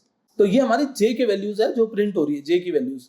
अब यहाँ अगर हम देखें कि टोटल नंबर ऑफ इटरेशंस कितने हुए, तो 1, एंड यहाँ पर और हमारा इटरेशंस हो रहा है 1 2 3 4 5। तो ये टोटल 6 इटरेशंस यहाँ हुए, सिमिलरली 6 यहाँ पर भी होंगे, 6 टाइम्स लूप चलेगा। ऐसे करते करते 6 टाइम्स हमारा लूप चल रहा है। इस तरीके की डिपेंडेंसी को, जिस डिपेंडेंसी के अंदर दो लूप्स हो और दोनों में अंदर n ही हो, जैसे 1, ये भी 1 to n चलेगा, तो 1 to n मतलब 1 to 5 1 to 5 1 to 5 चलेगा, और बाहर भी 1 to n चलेगा, यानी 1 to 5 चलेगा। तो इस टाइप की कॉम्प्लेक्सिटी को हम n स्क्वायर कॉम्प्लेक्सिटी बोलते हैं, बिकॉज फर्स्ट लूप के अंदर सेकेंड लूप है। तो पहला वाला लूप n टाइम्स चल रहा है और दूसरा वाला लूप भी n टाइम्स चल रहा है। ठीक है, ये n times n times n times चल रहा है, तो इसको हम n into n बोलेंगे, big of n into n। और big of n into n को हम जब मल्टीप्लाई करेंगे तो it will be n square. तो ये आपकी n स्क्वायर टाइम डिपेंडेंसी हो गई। तो जब भी आप ऐसा कोई भी कोड देखते हो जिसमें दो लूप्स हैं और दोनों की डिपेंडेंसी किस पे है, n पे है, या दोनों की सेम डिपेंडेंसीज है, तो दैट मीन्स कि वो हमारा क्या है, एक n स्क्वायर की डिपेंडेंसी वाली टाइम कंसिस्टेंसी है। अब इसको थोड़ा और अगर एग्जांपल के थ्रू समझे हम लोग, तो हम अगर कोई भी यहाँ जैसे एक और एग्जांपल ले लेता हूँ, मैं एक लूप चला देता हूँ 4, और हम आई से स्टार्ट करेंगे। मैं एक जनरल कोड लिख रहा हूँ, यहाँ पर हम सी को या C++ को किसी को यूज नहीं कर रहे हैं। हमने बोला less than equal to m, i is less than equal to m, और यहाँ हमारा जो लूप है, अगर ये प्लस इक्वल टू 2 चल रहा है बाहर वाला लूप, और अंदर वाला लूप जो है वो भी हमारा सेम इसी तरीके से चलता है। तो जैसे मैं इसको n बना देता हूँ, and for i equals to, ये भी 0 से चल रहा है, या j इक्वल्स टू 0 से चल रहा है, j less than equals to n and j plus equals to 2। ठीक है, तो इस केस में भी जो मेरा लूप है वो n स्क्वायर ही कहलाएगा। ऐसा क्यों, तो एक बार थोड़ा सा पीछे चलते हैं। हमने यहाँ पर डिस्कस किया था कि अगर प्लस इक्वल्स टू 2 भी चलता है तब भी हमारा 1/2 इंटू एन होता है, यानी हाफ एन होता है। तो 1/2 इंटू एन का मतलब हमने क्या निकाला था, हमने बोला था कि ये भी एन की डिपेंडेंसी है। सिमिलरली अगर मेरा इस टाइप का कोई क्वेश्चन है जिसके अंदर मैं प्लस इक्वल्स टू 2 से आगे बढ़ रहा हूं और लूप के अंदर लूप है, तब वो डिपेंडेंसी भी कैसी डिपेंडेंसी कहलाएगी, एन स्क्वायर ही कहलाएगी, क्योंकि 1/2 अगेन वहां पर भी आएगा 1/2 एन मल्टीप्लाई बाय 1/2 एन। इसको जब हम आगे लेके जाएंगे तो क्या होगा, 1/2 1/4 बन जाएगा और इसके बाद में हमारा एन स्क्वायर आ जाएगा।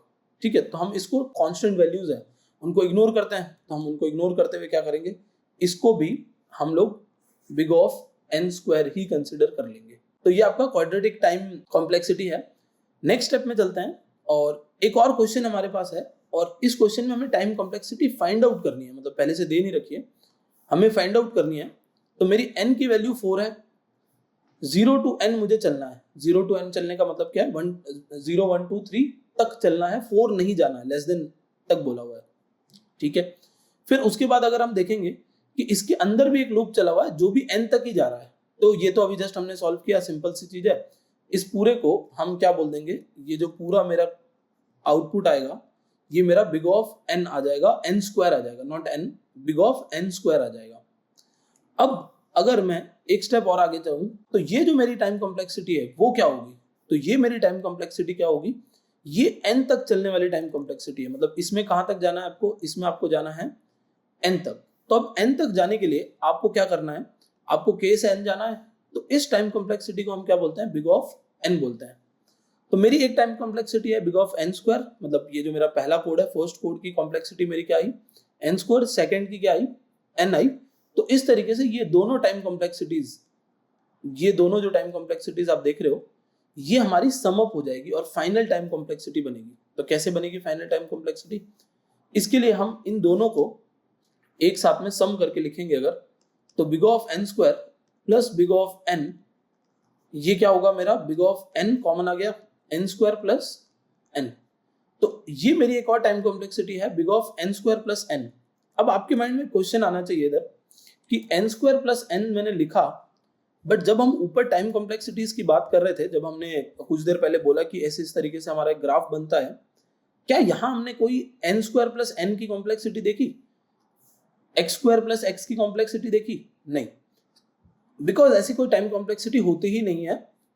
तो ये जो टाइम कॉम्प्लेक्सिटी निकल के आई है, ये क्या है, ये गलत है। ये जो अभी हमारी टाइम कॉम्प्लेक्सिटी आई है जिसमें हम बोल रहे हैं कि इसमें हमारी कॉम्प्लेक्सिटी n स्क्वायर है और इसमें n है और दोनों मैच होके n स्क्वायर प्लस n बन रही है, ये गलत नहीं है। इसमें होता क्या है, तो जब भी हम टाइम कॉम्प्लेक्सिटी की बात करते हैं तो हम हमेशा हायर पावर वाली वैल्यूज जो होती है उन्हीं को कंसिडर करते हैं। What does higher power means, तो यहाँ पर दो पावर्स हैं, बिग ऑफ n स्क्वायर और n। तो जब किसी की पावर कुछ नहीं होती तो उसकी पावर 1 होती है। तो 1 और 2 में जो पावर बड़ी है वो किसकी है, ऑब्वियसली 2 की पावर बड़ी है। तो फाइनल इसका जो रिजल्ट होगा वो बिग ऑफ n स्क्वायर ही होगा, बिकॉज जब भी आप ऐसा कोई कोड देखो और बोला जाए कि इसकी टाइम कॉम्प्लेक्सिटी बतानी है हमें, तो फर्स्ट कोड की टाइम कॉम्प्लेक्सिटी n स्क्वायर आ रही है, सेकंड की क्या आ रही है, n आ रही है। तो इस केस में n स्क्वायर प्लस n, यानी n स्क्वायर प्लस n हो जाएगा और हम n को इग्नोर कर देंगे, बिकॉज हम यहाँ पर किस चीज की बात कर रहे हैं, हम यहाँ पर बिग O की बात कर रहे हैं। बिग O का मतलब क्या होता है, वर्स्ट केस। ठीक है, हमें वर्स्ट केस सिनेरियो पे बात करनी है बस खाली। वर्स्ट केस सिनेरियो का मतलब क्या है, हाँ ऑब्वियसली ये लूप भी तो कुछ इंपैक्ट डाल ही रहा होगा, बट इससे ज्यादा तो नहीं डाल रहा है, जो ऊपर वाला डाल रहा है जितना इंपैक्ट, उससे ज्यादा तो नहीं इंपैक्ट डाल पा रहा है। हमें बस उसी पे फोकस करना है कि कौन सा लूप या कौन सा कोड ज्यादा इंपैक्ट डाल रहा है, उसकी टाइम कॉम्प्लेक्सिटी क्या आ रही है, बस उसकी टाइम कॉम्प्लेक्सिटी क्या है, यहाँ पर 2 स्क्वायर है, हम बस उसी को कंसिडर करेंगे, या उस n स्क्वायर वाली कॉम्प्लेक्सिटी को कंसिडर करेंगे और हम बोल रहेंगे कि हमारी time complexity big of n square है। ठीक है, इस तरीके के कोड के अंदर। चलो, तो ये n स्क्वायर टाइम कॉम्प्लेक्सिटी हो गई। अब n क्यूब पे आते हैं, तो n क्यूब भी सेम वैसे ही काम कर रही है। आपको एक पूरा पैटर्न समझ आ रहा होगा, जिसमें मैं 1 to n चल रहा हूँ, फिर मैं 1 to n चल रहा हूँ, फिर मैं अगेन 1 to n चल रहा हूँ। तो यहाँ क्या हो रहा है, यहाँ पर मेरे पास n की वैल्यूज है, n की वैल्यू 4 है, यहाँ पर 1 to n 1 to n 1 to n। तो हम बेसिकली 1 2 3 4 5 ऐसे जा रहे होंगे, बट अंदर वाला जो लूप है मेरा, वो अंदर वाला लूप जब 1 प्रिंट करेगा ना, तो अंदर वाला लूप जब 1 प्रिंट करेगा, उस 1 के अंदर भी 1 to 5 और प्रिंट होंगे, 1 के अंडर 1 2 3 4 5। फिर मेरा जो अंदर वाला जे वाला लूप है वो जब 2 प्रिंट करेगा तो उसके अंडर भी 1 2 3 4 5 और प्रिंट होगा। फिर सिमिलरली के एल एम जब वो प्रिंट करेगा, तो क्योंकि अभी हमारे पास इतनी जगह नहीं है या इसको समझना थोड़ा सा बहुत लेंदी हो जाएगा, तो हम n की वैल्यू को मान लेते हैं कि n की वैल्यू 2 है मेरी। अब n की वैल्यू अगर 2 होती तो 1 2 ये चला और फिर 1 वापस से जब सेकेंड टाइम के लिए चलते आप तो सेकेंड टाइम के लिए 1 और फिर यहाँ 2 आता और इसके अंदर फिर से 1 2 3 4 5 आ जाता, 1 2 3 4 5 आ जाता। तो अगर आप यहाँ देखो तो हो क्या रहा है, इस पूरे कोड के अंदर 3 बार n की डिपेंडेंसीज है, n की डिपेंडेंसीज 3 टाइम्स है। ये भी n की वजह से चल रहा है, ये भी n की वजह से चल रहा है और इसके अंदर भी n की वजह से ही चल रहा है। इस टाइप के कोड में हम जो टाइम डिपेंडेंसीज है या टाइम कॉम्प्लेक्सिटी जो है उसको n क्यूब बोलते हैं, बिकॉज n की डिपेंडेंसी 3 टाइम्स है। फर्स्ट फिर पहले n की डिपेंडेंसी i पे है, फिर j पे और फिर k पे, ये तीनों पे n की डिपेंडेंसीज है। इसलिए हम इस कॉम्प्लेक्सिटी को क्या बोल रहे हैं, n क्यूब कॉम्प्लेक्सिटी बोल रहे हैं। अब एक एग्जांपल के लिए, ठीक है, ये मेरा कोड स्निपेट है, इस कोड स्निपेट को मैं यहां लगाता हूं सेकेंड पेज पे और n की वैल्यू हम कुछ भी रख सकते हैं, तो यहाँ एक n की वैल्यू रख देंगे हम। ये मेरा फर्स्ट कोड हो गया जो कि n क्यूब की टाइम कॉम्प्लेक्सिटी के साथ था, जिसकी वैल्यू मैंने 2 रख दी थी इधर, ठीक है। अब मैं अगर सेम एक और कोड लेके आता हूँ जो कि मेरा ये वाला कोड है, ठीक है, इसको भी हम लोग लेके चलते हैं, जिसकी हमारी टाइम कॉम्प्लेक्सिटी n स्क्वायर थी, उस कोड को भी मैं लेके जा रहा हूँ और n की वैल्यू 2 ही है मेरे पास में। तो इसको लेके चलते हैं यहाँ और यहाँ लगा देता हूँ इसके साथ में, ठीक है। तो अब मेरा 2 कोड एग्जीक्यूट हो रहे हैं, ये एक सेम कोड है तो इसको एक अलग कोड नहीं समझना हमें। तो अब क्या हो रहा है, मेरा 2 कोड्स एग्जीक्यूट हो रहा है। फर्स्ट कोड मेरा कौन सा एग्जीक्यूट हो रहा है, फर्स्ट कोड मेरा जो है वो ये एग्जीक्यूट हो रहा है, जिसमें हमारी n की वैल्यू क्या है, n की वैल्यू हमारी 2 है और n की वैल्यू 2 पे ये पूरा कोड चलेगा और फिर ये पूरा कोड चलेगा। अब ये कंप्लीट कोड होता और इस पूरे कोड की टाइम कॉम्प्लेक्सिटी आपको पूछी जाती, तो आप क्या करते, आप बोलते कि फर्स्ट जो है मेरा, इसकी टाइम कॉम्प्लेक्सिटी n क्यूब है, अभी जस्ट मैंने देखी, और इसकी आती है n स्क्वायर। तो इस केस में इन दोनों की टाइम कॉम्प्लेक्सिटी क्या बन जाती है, big of n cube plus n square.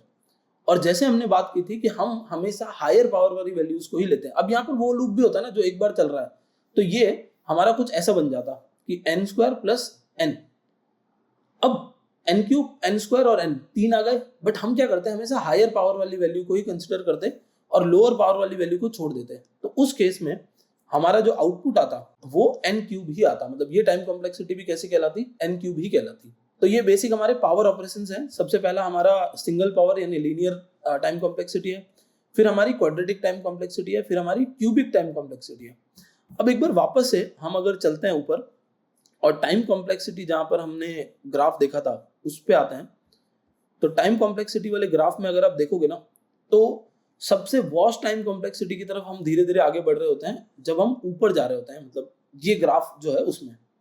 तो टाइम कॉम्प्लेक्सिटी में होता क्या है, टाइम कॉम्प्लेक्सिटी के अंदर आप ये देखते हो कि थोड़े से इनपुट्स भी बढ़ गए ना तो भी नंबर ऑफ ऑपरेशंस इतने ज्यादा बढ़ जाएंगे, मतलब इनपुट साइज बहुत कम बढ़ी बट ऑपरेशंस बहुत ज्यादा बढ़ गए।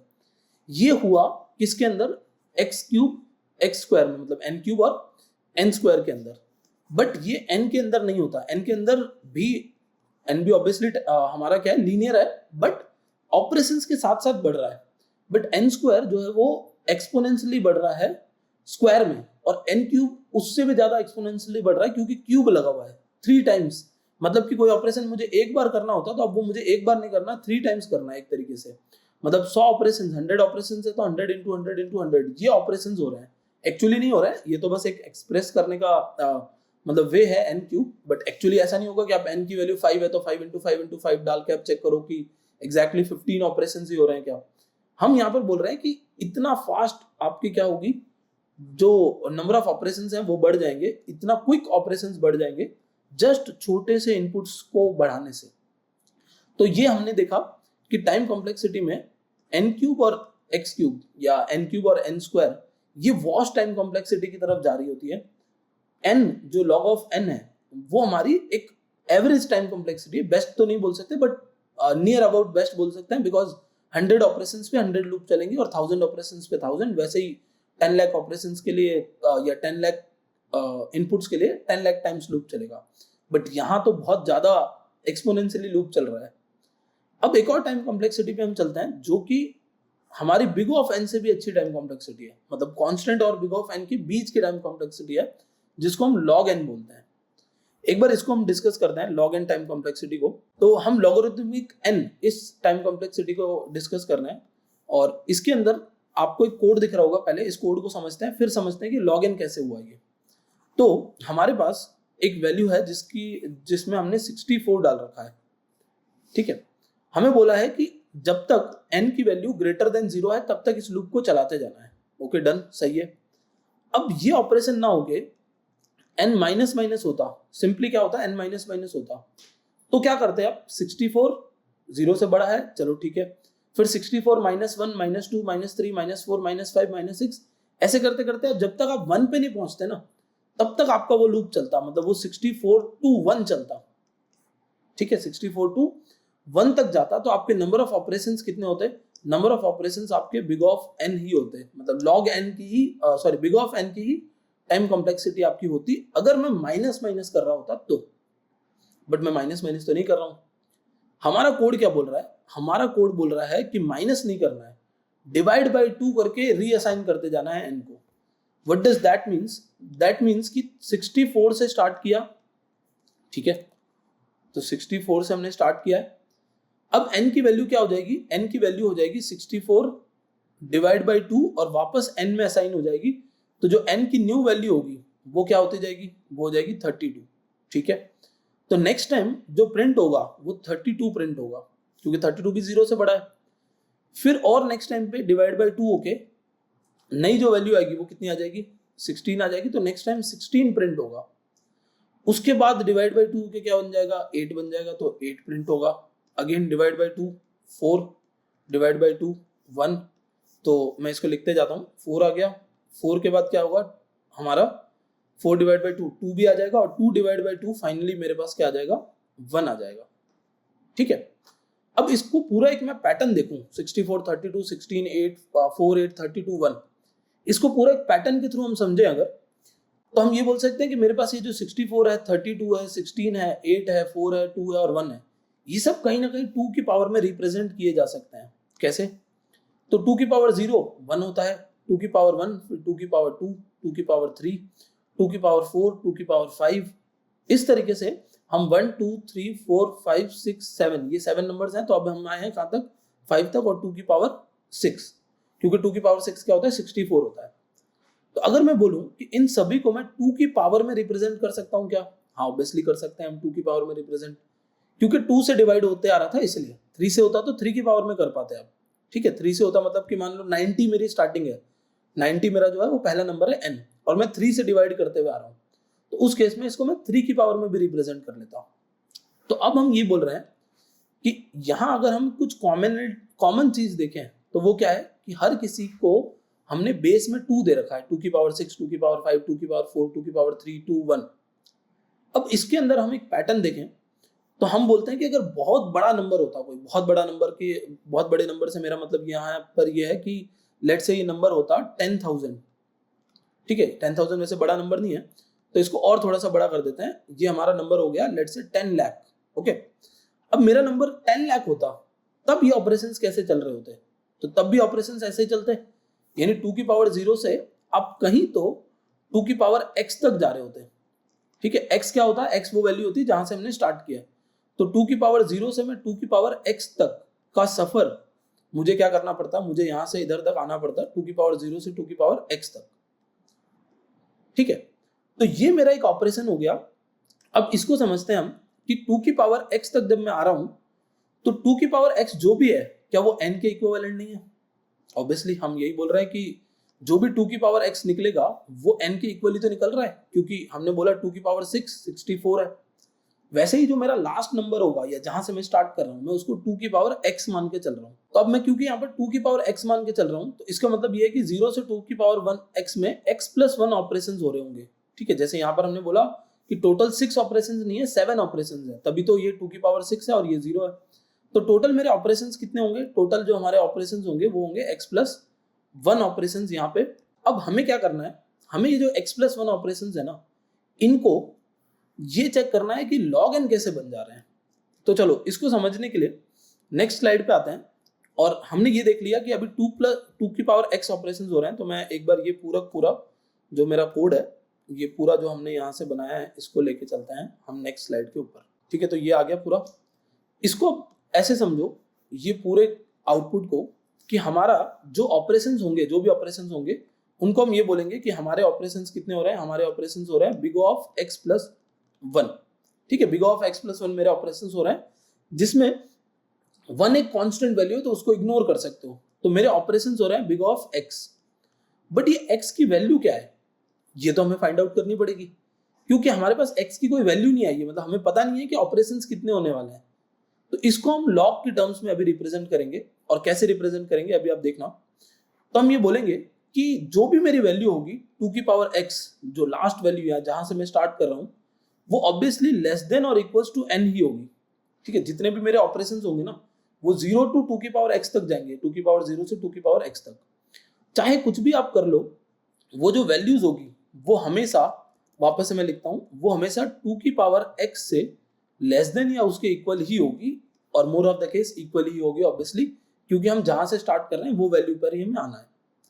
तो हमने एक हाइपोथेटिकली मान लिया कि ये 2 की पावर x जो है वो क्या है, हमारे इक्वल है n के। ठीक है, 2 की पावर x जो है वो हमारे n के इक्वल वैल्यू है। और हाइपोथेटिकली मानने की जरूरत नहीं, हम तो जो कोड हम लेके चल रहे हैं उसके अंदर तो एक्चुअली 2 की पावर x की वैल्यू n के इक्वल ही है। ठीक है, तो अब इसको सॉल्व करने के लिए लॉग यूज करेंगे हम। तो अगर आपने लॉग पढ़ा है तो लॉग बेसिकली 6th 7th या 8th 9th क्लास में, डिपेंडिंग ऑन द बोर्ड्स, अलग अलग क्लासेस में आपको पढ़ाया जाता है। लॉग कैसे काम करता है, लॉग बोलता है कि अगर a की power x equals to b है, तो हम क्या कर सकते हैं, हम इसके अंदर लॉग को यूज करते हुए लॉग a की power b equals to x मान सकते हैं। ठीक है, लॉग a की पावर b इक्वल्स टू क्या मान सकते हैं, x मान सकते हैं। और इस केस में हमने जब लॉग लगा दिया, तो लॉग की वर्किंग क्या होती है, लॉग की वर्किंग ये होती है कि log b divide by log a आप लिख सकते हो, अगर आपने बेस में कुछ लगा रखा है तो। और इसको हम यहां से अगर कंसिडरेशन में लाएं कि ये हमारा क्या है, लॉग a है, और ये हमारा क्या हो गया, लॉग b हो गया। ठीक है, यहां लिख देता हूं मैं लॉग b, और log b equals to x। तो ये एक रिप्रेजेंटेशन हम लगा सकते हैं हमारी x की। अब उसी को हम x के टर्म्स में सॉल्व करने की कोशिश करेंगे। ये जो हमने अभी डिस्कस किया, मैं वापस से बताता हूँ, a की power x equals to b होता है अगर, तो हम log की हेल्प से क्या कर सकते हैं, log a b, मतलब log base a b equals to, तो बेस में हमने क्या डाला हुआ, बेस में हमने a डाला हुआ इधर, और b इक्वल्स टू x बना देते हैं हम। इसको हम जो बेस में हमने जो भी लिखा होता है उसको हम फिर से log a में कंसिडर कर सकते हैं, यानी उसको भी हम अलग से बेस ले सकते हैं। तो जब हम उसको अलग से बेस लेंगे तो 1 by log a divide multiply by log b equals to x हो जाएगा। अब ये अगर नहीं भी आपको समझ आया तो भी कोई प्रॉब्लम नहीं है, क्योंकि हम जब वापस इधर आएंगे इस पूरे रिप्रेजेंटेशन को लेके, हम जब यहाँ आएंगे तो मैं बोलता हूँ कि मैंने ये जो अभी एक थियरी बनाई है इसको इधर लेके आता हूँ मैं, और हम log a की जगह, जैसे यहाँ पर a था मेरा, वहां पर कौन है, b है, तो इसको हम बोलेंगे कि a कौन है मेरा इधर, तो a ये हो गया, b कौन है, तो b हमारा ये हो गया, और x की जगह तो x है ही। ठीक है, x की जगह x खुद है। तो a की जगह जहां पर भी a की जरूरत है वहां मैं क्या लिख सकता हूँ, 1 डिवाइड बाई लॉग, और a की जगह कौन था, b था, तो b आ गया। ठीक है, x के प्लेस पे कौन है, तो x के प्लेस का कोई अभी हमें रोल नहीं है, हमें b की वैल्यू चाहिए, तो हमने बोल दिया log n। ठीक है, log n क्यों बोल रहा हूं मैं, क्योंकि b के प्लेस पे कौन है, n है।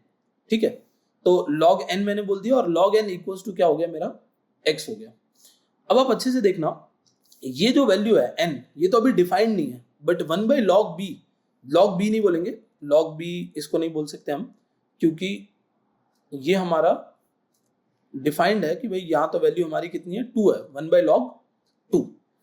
तो a की वैल्यू कितनी है, अच्छे से देखना, 2 थी, यहां पर a आना चाहिए था, तो मैंने इधर क्या लिख दिया, 2 लिख दिया। log b इधर आना चाहिए था, तो b के बदले कौन है, n है, तो मैंने n लिख दिया, और x की जगह तो x ही अपने आप आ जाएगा वापस। तो इस तरीके से हम एक कंक्लूजन पे अगर पहुंचे और इसको वापस सॉल्व करते हैं अगर, इस पूरे कंसेप्ट को साइड में रखते हुए अगर मैं इसी को लॉग के टर्म्स में सॉल्व करूं तो कैसे सॉल्व करूंगा वो देखते हैं। तो लॉग के टर्म्स में हम ये बोलेंगे कि हम बोल सकते हैं log 2 की power n equals to x, और इसको हम अलग से डिवाइड करके ये बोल सकते हैं 1 by log 2 is equals to log n, 1 by log 2 multiply by log n equals to x, और इसको हम 1 by log 2, क्योंकि 1 by log 2 की एक एक्चुअल वैल्यू होती है तो हम उसको क्या मान लेंगे, कांस्टेंट मान लेंगे और उसको इग्नोर कर सकते हैं। तो हम यहाँ पर 1 by log n equals to x बोल सकते हैं। ठीक है, ये मैंने ब्रैकेट लगा दिया, ब्रैकेट नहीं आएगा। 1 by log n equals to हम क्या बोल सकते हैं, x बोल सकते हैं, और इससे मेरे पास x की वैल्यू आ गई। अब क्योंकि मेरे पास x की वैल्यू आ चुकी है तो मैं एक और चीज कर सकता हूं कि अभी मैंने लास्ट इधर यहां पर बोला था कि मेरे जो नंबर ऑफ ऑपरेशंस हैं वो x प्लस 1 हो रहे हैं। ठीक है, मतलब नंबर ऑफ ऑपरेशंस मेरे क्या हो रहा है, बिग ऑफ x प्लस 1, ये मेरे नंबर ऑफ ऑपरेशंस हैं।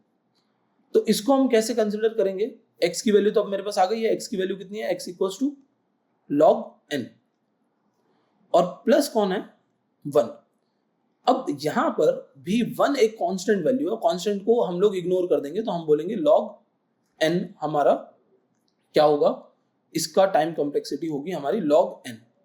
ठीक है, इस तरीके से हमने log n टाइम कॉम्प्लेक्सिटी को फाइंड आउट किया। वापस एक बार देखते हैं क्या किया हमने बोला कि कोई भी ऑपरेशंस करवाओ, चाहे आप 10 लाख तक कराओ, 20 लाख तक कराओ, कितने भी ऑपरेशंस कराओ, डिवाइड बाय 2 होते हुए 2 की पावर 0 से 2 की पावर x तक ऑपरेशंस चलेंगे। इसका मतलब x प्लस 1 ऑपरेशंस तो होने ही होने हैं।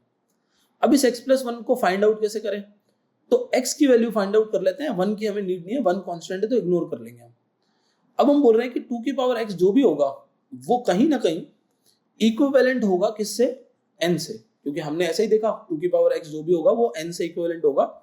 2 की पावर 6 जो आंसर आ रहा है वो n यानी 64 के इक्वल है, तो हमने इसको यहां सीधा सीधा इक्वल मान लिया कि 2 की power x equals to n है।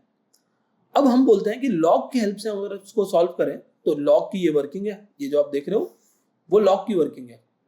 इसकी हेल्प से हमने ये सॉल्यूशन किया और जिसमें हमारी x की वैल्यू कितनी आ गई, log n आ गई।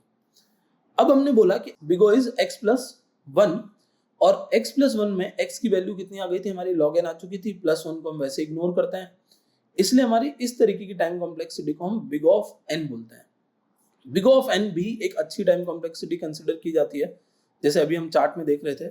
आई गेस मुझे चार्ट 2-3 बार और लगा देना चाहिए था, वापस ऊपर नहीं जाना पड़ता, बट अभी जैसे हम चार्ट में देख रहे थे कि बिग ऑफ n जो है उससे भी बेटर टाइम कॉम्प्लेक्सिटी है हमारी बिग ऑफ log n, और बेस्ट तो ऑब्वियसली 1 है।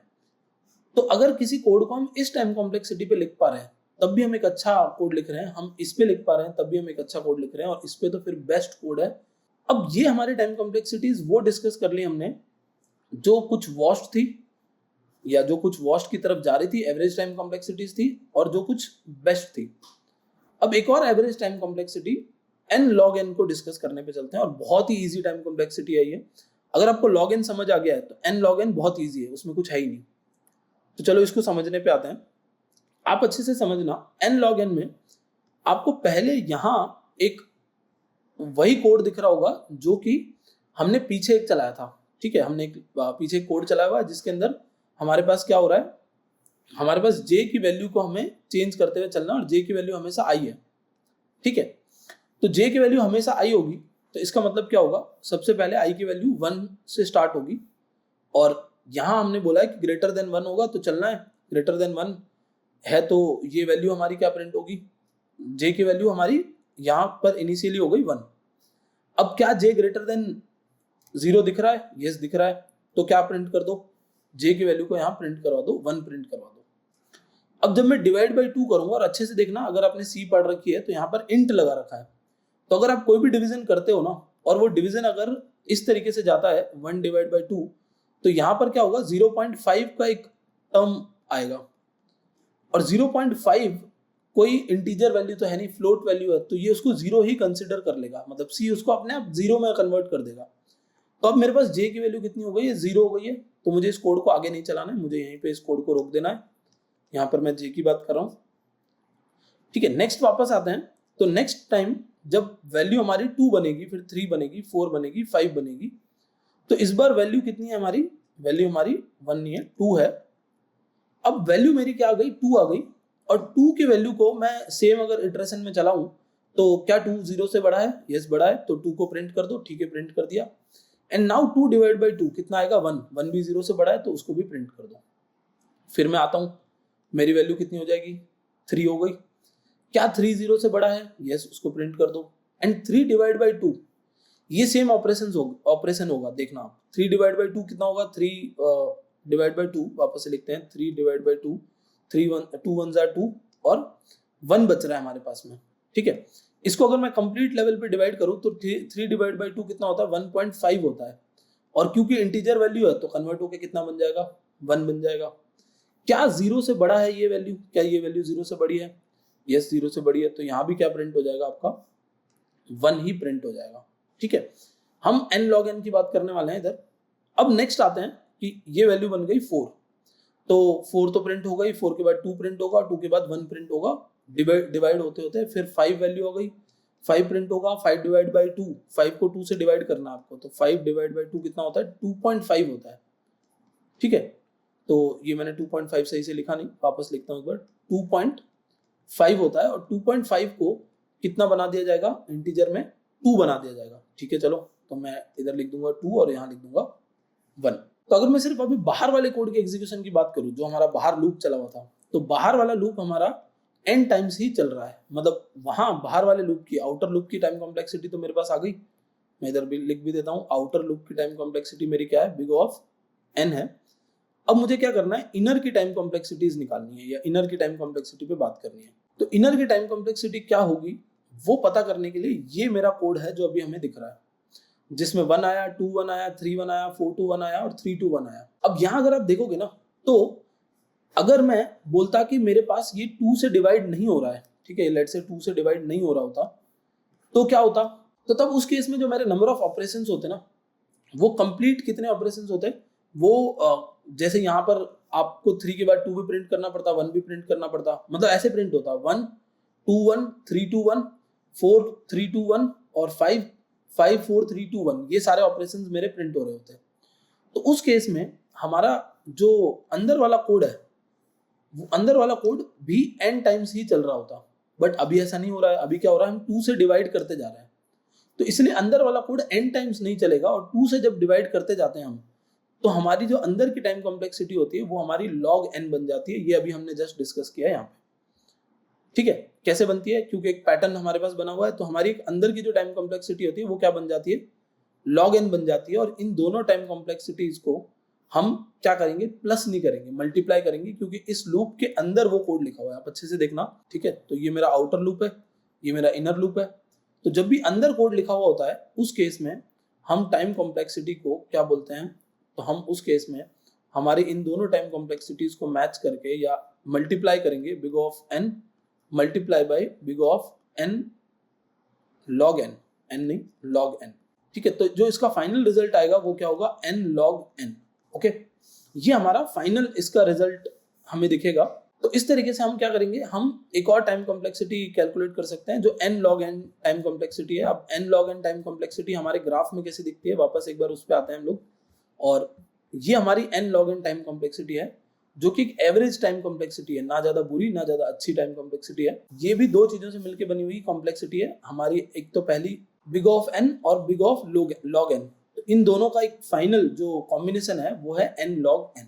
अब चलते हैं नेक्स्ट टाइम कॉम्प्लेक्सिटी के ऊपर। जो नेक्स्ट हमारी टाइम कॉम्प्लेक्सिटी है वो सबसे बुरी टाइम कॉम्प्लेक्सिटी है, यानी 2 की पावर n की टाइम कॉम्प्लेक्सिटी।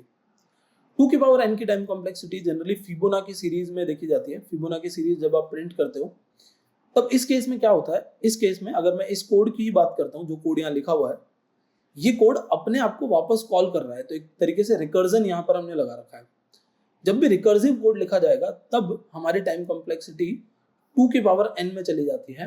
कैसे होता है देखते हैं। लेट्स से मैंने फिबोनाची सीरीज के इस फंक्शन को कॉल किया फिब, और मैंने डाल दिया 5। अब आप इस कोड को समझना अच्छे से कि जब 5 कॉल होगा ना, तो 5 क्या रिटर्न करेगा? 5 रिटर्न करेगा दो चीजों को। 5 रिटर्न करेगा f लिख रहा हूं मैं, f n-1 यानी 4 प्लस, तो 4 प्लस ये रिटर्न करेगा n माइनस 2 यानी 3। अब एक स्टेप और आगे बढ़ते हैं, जब ये फंक्शन कॉल होगा तो ये भी क्या रिटर्न करेगा, f3 प्लस f2, और ये फंक्शन क्या रिटर्न करेगा, ये फंक्शन रिटर्न करेगा प्लस f2 और प्लस f1। ठीक है, तो थोड़ा सा साइड ले लेते हैं इस कोड को। तो ये फंक्शन हमारा f3 और 2 प्लस 2 और 1 को कॉल करेगा। थोड़ा सा इसको नीट और क्लीन लिख देता हूं मैं वापस से, प्लस f2 को कॉल करेगा, प्लस रिटर्न क्या कर रहा है, f1 को कॉल करेगा। ओके, क्योंकि ये रिटर्न करवा रहे हैं, अभी कैलकुलेशन कुछ भी नहीं हो रही है, सिर्फ रिटर्न कर रहा है, हर कोई रिटर्न करता जाएगा। फिर अगर मैं f3 की बात करूं तो f3 किसको कॉल करेगा, f3 अपने -1 को कॉल करेगा। तो f3 जब अपने -1 को कॉल कर रहा है तो f3 कॉल करेगा 2 को और f3 कॉल करेगा 1 को। ठीक है, फिर प्लस चलते हैं, फिर प्लस में क्या होगा, f2 किसको कॉल करेगा, f2 कॉल करेगा 1 को, और f2 के बाद ये जो f1 है वो भी तो किसी को कॉल करवाएगा, तो f2 1 को भी कॉल करेगा। अच्छा, यहाँ पर एक चीज और रह गई, ये प्लस f1 को भी कॉल करेगा और ये प्लस f0 को भी कॉल करेगा। ठीक है, ये जो f2 है वो प्लस 0 को भी कॉल करेगा। ये दोनों एक साथ के कोड है, ये अलग कोड है। f1 क्या करेगा, f1 f0 को भी कॉल करेगा। f0 किसी को कॉल नहीं करेगा क्योंकि लेस देन n नहीं जा सकता, लेस देन 0 नहीं जा सकता, सॉरी लेस देन 1 नहीं जा सकता। अब अगर आप देखोगे कि इसकी जो कॉलिंग है f2 की कॉलिंग वो भी खत्म नहीं हुई है, f2 की भी कॉलिंग होगी और f1 की नहीं होगी, क्योंकि हमने बोल दिया था लेस देन इक्वल टू 1 होने पे रिटर्न n ही कर देता है। तो इनकी कॉलिंग्स तो नहीं होगी, बट इसकी तो कॉलिंग होगी, और इसकी अभी एक और कॉलिंग बची हुई है। तो अगर आप देखोगे तो यहां पर जो फंक्शंस कॉल हो रहे हैं ना रिकर्सिवली, वो किस तरीके से कॉल हो रहे हैं, तो ये एक सेट है। ठीक है, ये एक और सेट हो गया, ये एक और सेट हो गया, और ये तो 0 है, इसको छोड़ देते हैं। तो इन दोनों का सेट जब एग्जीक्यूट होगा तो इसकी वैल्यू 1 आ जाएगी, इसकी वैल्यू 1 आ जाएगी, इसकी वैल्यू 1 1 1 1, इन सब की वैल्यूज 1 आ जाएगी। बट f2 जो है उसमें अभी कैलकुलेशन बची हुई है, क्या बची हुई है, 1 की और 0 की। तो चलो इनकी भी वैल्यूज 1 1 आ जाएगी, फिर ये ऊपर जाएंगे और फिर ये ऊपर कोड आपका जाएगा। तो इस तरीके से जब ये कोड एग्जीक्यूट होगा तो 2 की पावर n की कॉम्प्लेक्सिटी होगी। 2 की पावर n की कॉम्प्लेक्सिटी से यहाँ पर मेरा मतलब क्या है कि जितने ज्यादा इनपुट्स बढ़ते जाएंगे ना, उतना 2 की पावर में वैल्यूज बढ़ती जाएगी। 2 की पावर में वैल्यूज बढ़ने का मतलब है कि एक्सपोनेंशियली वैल्यूज बढ़ेगी, बट 2 की पावर में। जैसे एक एग्जांपल के लिए बस मैं लिख रहा हूं, हम कभी भी n को पुट करके नहीं देखते हैं। मान लो मेरी n की वैल्यू 5 होती तो 2 की पावर n टाइम्स मेरा लूप चलाना पड़ता। अगर मेरी 2 की पावर 10 होती तो 2 की पावर n टाइम्स यानी 5 टाइम्स लूप चलाना है मुझे। 5 और 6 ही कंपेयर करते हैं, चलो दोनों पास पास के नंबर्स है ना, 5 और 6 को ही कंपैरिजन करते हैं हम बस। तो 2 की पावर 5 का मतलब क्या हुआ, 2 इंटू 2 इंटू 2, 5 टाइम्स मुझे करना पड़ेगा। एंड सिमिलरली यहाँ पर मुझे 6 टाइम्स करना पड़ेगा। तो अब 2 की पावर को 5 टाइम्स अगर मैं कर रहा हूँ तो 2 4 6 8 सॉरी 2 4 6 8 क्या 4 फिर 8 16 और 32। तो 5 अगर 5 की फिबोनाची सीरीज यानी 5 को रिकर्सिवली फिबोनाची सीरीज निकालनी है 5 की, तो 32 ऑपरेशंस चाहिए। वहीं पे 6 की अगर निकालनी है, ठीक है, रिकर्जन की बात कर रहा हूँ मैं, लूप से नहीं बोल रहा हूँ। लूप से होता तो एक अलग केस होता, लूप से होता तो फिर वो हमारी n बिग ऑफ n की कॉम्प्लेक्सिटी होती, क्योंकि जितनी बार है उतनी बार ही लूप चलाना है। बट हम यहाँ फिबोनाची सीरीज निकाल रहे हैं किसकी हेल्प से, रिकर्जन की हेल्प से। तो 2 की पावर 6 होती अगर, तो यही हो जाता 64 टाइम्स का लूप। तो आप देखोगे कि इनपुट तो बहुत कम हमने चेंज किया, मतलब इनपुट स्लाइटली चेंज हुआ बट ऑपरेशंस बहुत ज्यादा बढ़ गए। क्योंकि ये जो हमारा लूप है ना, या ये जो हमारा लूप नहीं सॉरी ये जो हमारा ग्राफ है, अगर हम देखें तो इस ग्राफ के अंदर सबसे वर्स्ट टाइम कॉम्प्लेक्सिटी, अगर सबसे बुरी कोई टाइम कॉम्प्लेक्सिटी है ना तो वो यही है। इसको देखो, बहुत कम इनपुट चेंज करने पे भी हमारी 2 की पावर n की टाइम कॉम्प्लेक्सिटी अचीव हो जाती है। अचीव ऐसे करनी नहीं होती किसी को भी, बट 2 की पावर n की कॉम्प्लेक्सिटी आ जाती है। एक बार वापस चलते हैं हमारे इमेज के ऊपर, ये रहा। इसमें आप देखो 2 की पावर x लिखा हुआ है, बट 2 की पावर n की हम बात कर रहे हैं। तो 2 की पावर x या 2 की पावर n का मतलब ये है कि आपने बहुत स्लाइटली इनपुट बढ़ाया। आप देखो यहाँ तक सही था, बहुत स्लाइड से इनपुट पे भी बहुत ज्यादा ऑपरेशंस बढ़ गए। ऑब्वियसली हम खुद ही देख पा रहे हैं ना कि हमारे जो ऑपरेशंस थे वो सडनली क्या हो गए, डबल हो गए। मतलब सडनली मेरे ऑपरेशंस डबल हो गए सिर्फ एक वैल्यू बढ़ाने से। एक वैल्यू और बढ़ा के देखूं अगर मैं, तो अगर मैं बोलूं 2 की पावर 7 तो मेरे operation 2 into two into two into two into two और इंटू टू, यानी मेरे ऑपरेशन और ज़्यादा बढ़ जाएंगे और 128 हो जाएंगे। ठीक है, अभी आप इसको रियल ऑपरेशंस नहीं मानना है, आपको रियल ऑपरेशंस नहीं मानना है, बट मैं आपको बस नोटेशंस की टर्म्स में समझा रहा हूँ कि नोटेशन की टर्म्स में मैं बात करूँ ना, तो इतने मेरे ऑपरेशंस बढ़ते जा रहे हैं एक्सपोनेंशियली, सिर्फ एक एक एक एक इनपुट बढ़ाने से। ये हमारी वॉश टाइम कॉम्प्लेक्सिटी है। और इसके बाद एक और वॉश टाइम कॉम्प्लेक्सिटी आती है जो कि हमारे नॉर्मल क्वेश्चंस में नहीं सॉल्व हो सकती, जो हम आगे तो और बहुत सारे ऐसे वीडियोस में लेके आने वाला हूँ जिसके अंदर हम अलग अलग एल्गोरिदम्स को देखने वाले हैं, मतलब रियल एल्गोरिदम्स जो हमारे डेटा स्ट्रक्चर्स एंड एल्गोरिदम में होती है वो देखने वाले हैं। और वहां पर हम कहीं एन नॉट को डिस्कस करेंगे। एन नॉट मतलब हमारे अगर 5 है तो 5 इंटू 4 इंटू 3 इंटू 2 इंटू 1, अगर 5 इनपुट्स दिए हमने तो 5 नॉट कितना होता है, 120 होता है। तो अगर कोई 5 इनपुट्स दिए तो 120 टाइम्स किसी ऑपरेशन को करना पड़ेगा। वही 6 इनपुट्स दे दिए होते तो 120 इंटू 6 720 टाइम्स हमें कोई ऑपरेशन करना पड़ रहा होता। ये मैं बस आपको एग्जांपल बता रहा हूँ, एक्चुअली फिर भी इसको हम कंसिडर नहीं कर रहे हैं, बट हम बोल रहे हैं कि एक इनपुट बढ़ाया और ऑपरेशन 6 टाइम्स बढ़ गए। तो ऐसी time complexity wash time complexity होती है। जैसे ये बेस्ट टाइम कॉम्प्लेक्सिटी लिखी हुई है, ये हमारी कैसी टाइम कॉम्प्लेक्सिटी है, ये हमारी वॉश टू टाइम कॉम्प्लेक्सिटी है। इस तरीके का कोड हमें कभी लिखना नहीं होता है। तो आई होप अभी आपको ये समझ आ गया होगा कि टाइम कॉम्प्लेक्सिटी एक्चुअली क्या होती है। और स्पेस कॉम्प्लेक्सिटी भी सेम इसी पैटर्न में काम करती है। आज इस वीडियो में हम स्पेस कॉम्प्लेक्सिटी के क्वेश्चंस नहीं सॉल्व करने वाले हैं, हमने सिर्फ टाइम के ही डिस्कस किए हैं। और वैसे टाइम कॉम्प्लेक्सिटी ही सबसे बड़ा कंसर्न होती है, क्योंकि मैंने अभी आपको थोड़ी देर पहले भी बताया था कि सीपीयू और रैम ये दो हमारे यूनिट्स हैं। तो सीपीयू और रैम की अगर हम बात करें तो रैम की ऑब्वियसली मुझे स्पेस बचाने पे ज़्यादा दिमाग नहीं लगाना होगा, बट मैं सीपीयू का टाइम जरूर बचाऊंगा, क्योंकि मैं सीपीयू नया नहीं डलवा सकता, रैम तो मैं अपग्रेड भी करवा लूंगा। येट हमें स्पेस कॉम्प्लेक्सिटी को भी माइंड में रखना होता है और वहाँ कैसे काम होता है। और नोटेशन सेम ही होता है। नोटेशन जो हमने यहाँ डिस्कस किए, बिग ऑफ एन स्क्वायर, ये सारे सेम नोटेशन ही हैं। बस स्पेस कॉम्प्लेक्सिटी को कैलकुलेट कैसे करते हैं वो हम डिस्कस करेंगे। और 3 अलग अलग नोटेशंस हम डिस्कस करते हैं जो मैंने आपको पहले भी बताए थे, worst case scenario, average case scenario और बेस्ट केस सिनेरियो। आपने देखा होगा कि हमने जितने भी क्वेश्चंस किए ना, हमने सारे इसी के रिलेटेड किए, क्योंकि किसी को नहीं जानना है कि अच्छा क्या हो सकता है और एवरेज क्या हो सकता है। अगर कोई कोड अच्छा परफॉर्म कर पा रहा है, बढ़िया है, अच्छी बात है, बट वो बुरा कितना परफॉर्म करेगा वो बता दो बस खाली बिग ऑफ एन के अंदर। बिग ऑफ एन यानी वर्स्ट टाइम कॉम्प्लेक्सिटी हमें बता दो कि क्या होने वाला है। सो आई होप ये पूरे वीडियो में आपको समझ आ गया होगा कि एक्चुअली टाइम कॉम्प्लेक्सिटी क्या होती है, कैसे टाइम कॉम्प्लेक्सिटी को कैलकुलेट करते हैं, बेसिक आपको आइडिया भी लग गया होगा। अब आगे हमारे इस चैनल पे कई सारे ऐसे वीडियोस आने वाले हैं जिसमें हम अलग अलग डेटा स्ट्रक्चर्स की भी बात कर रहे होंगे और उन डेटा स्ट्रक्चर्स के साथ हम एल्गोरिदम्स की भी बात कर रहे होंगे। तो उन वीडियोस में आपको ये सारे नोटेशंस फिर से देखने मिलेंगे, क्योंकि हम एक एल्गोरिदम बनाएंगे, फिर उसकी टाइम कॉम्प्लेक्सिटी और स्पेस कॉम्प्लेक्सिटी कैलकुलेट करेंगे और फिर देखेंगे कि ये कितनी सूटेबल एल्गोरिदम है, क्या इसको लेके जाना चाहिए या कोई और ट्राई करनी चाहिए। सो आई होप ये सारा कंसेप्ट आपको अच्छे से समझ आ गया होगा। अगर आपको टाइम कॉम्प्लेक्सिटी और स्पेस कॉम्प्लेक्सिटी हार्ड लगते थे बट इस वीडियो के बाद आपको समझ आ गया, तो कमेंट में लिखो I have got it today. And अगर आपको कोई फ्रेंड है जो सेम इस प्रॉब्लम को फेस कर रहा है तो उसके साथ ये वीडियो शेयर करो। अगर चैनल पे बिल्कुल नए हो तो चैनल को सब्सक्राइब कर लो। That's it for this video. Thank you so much.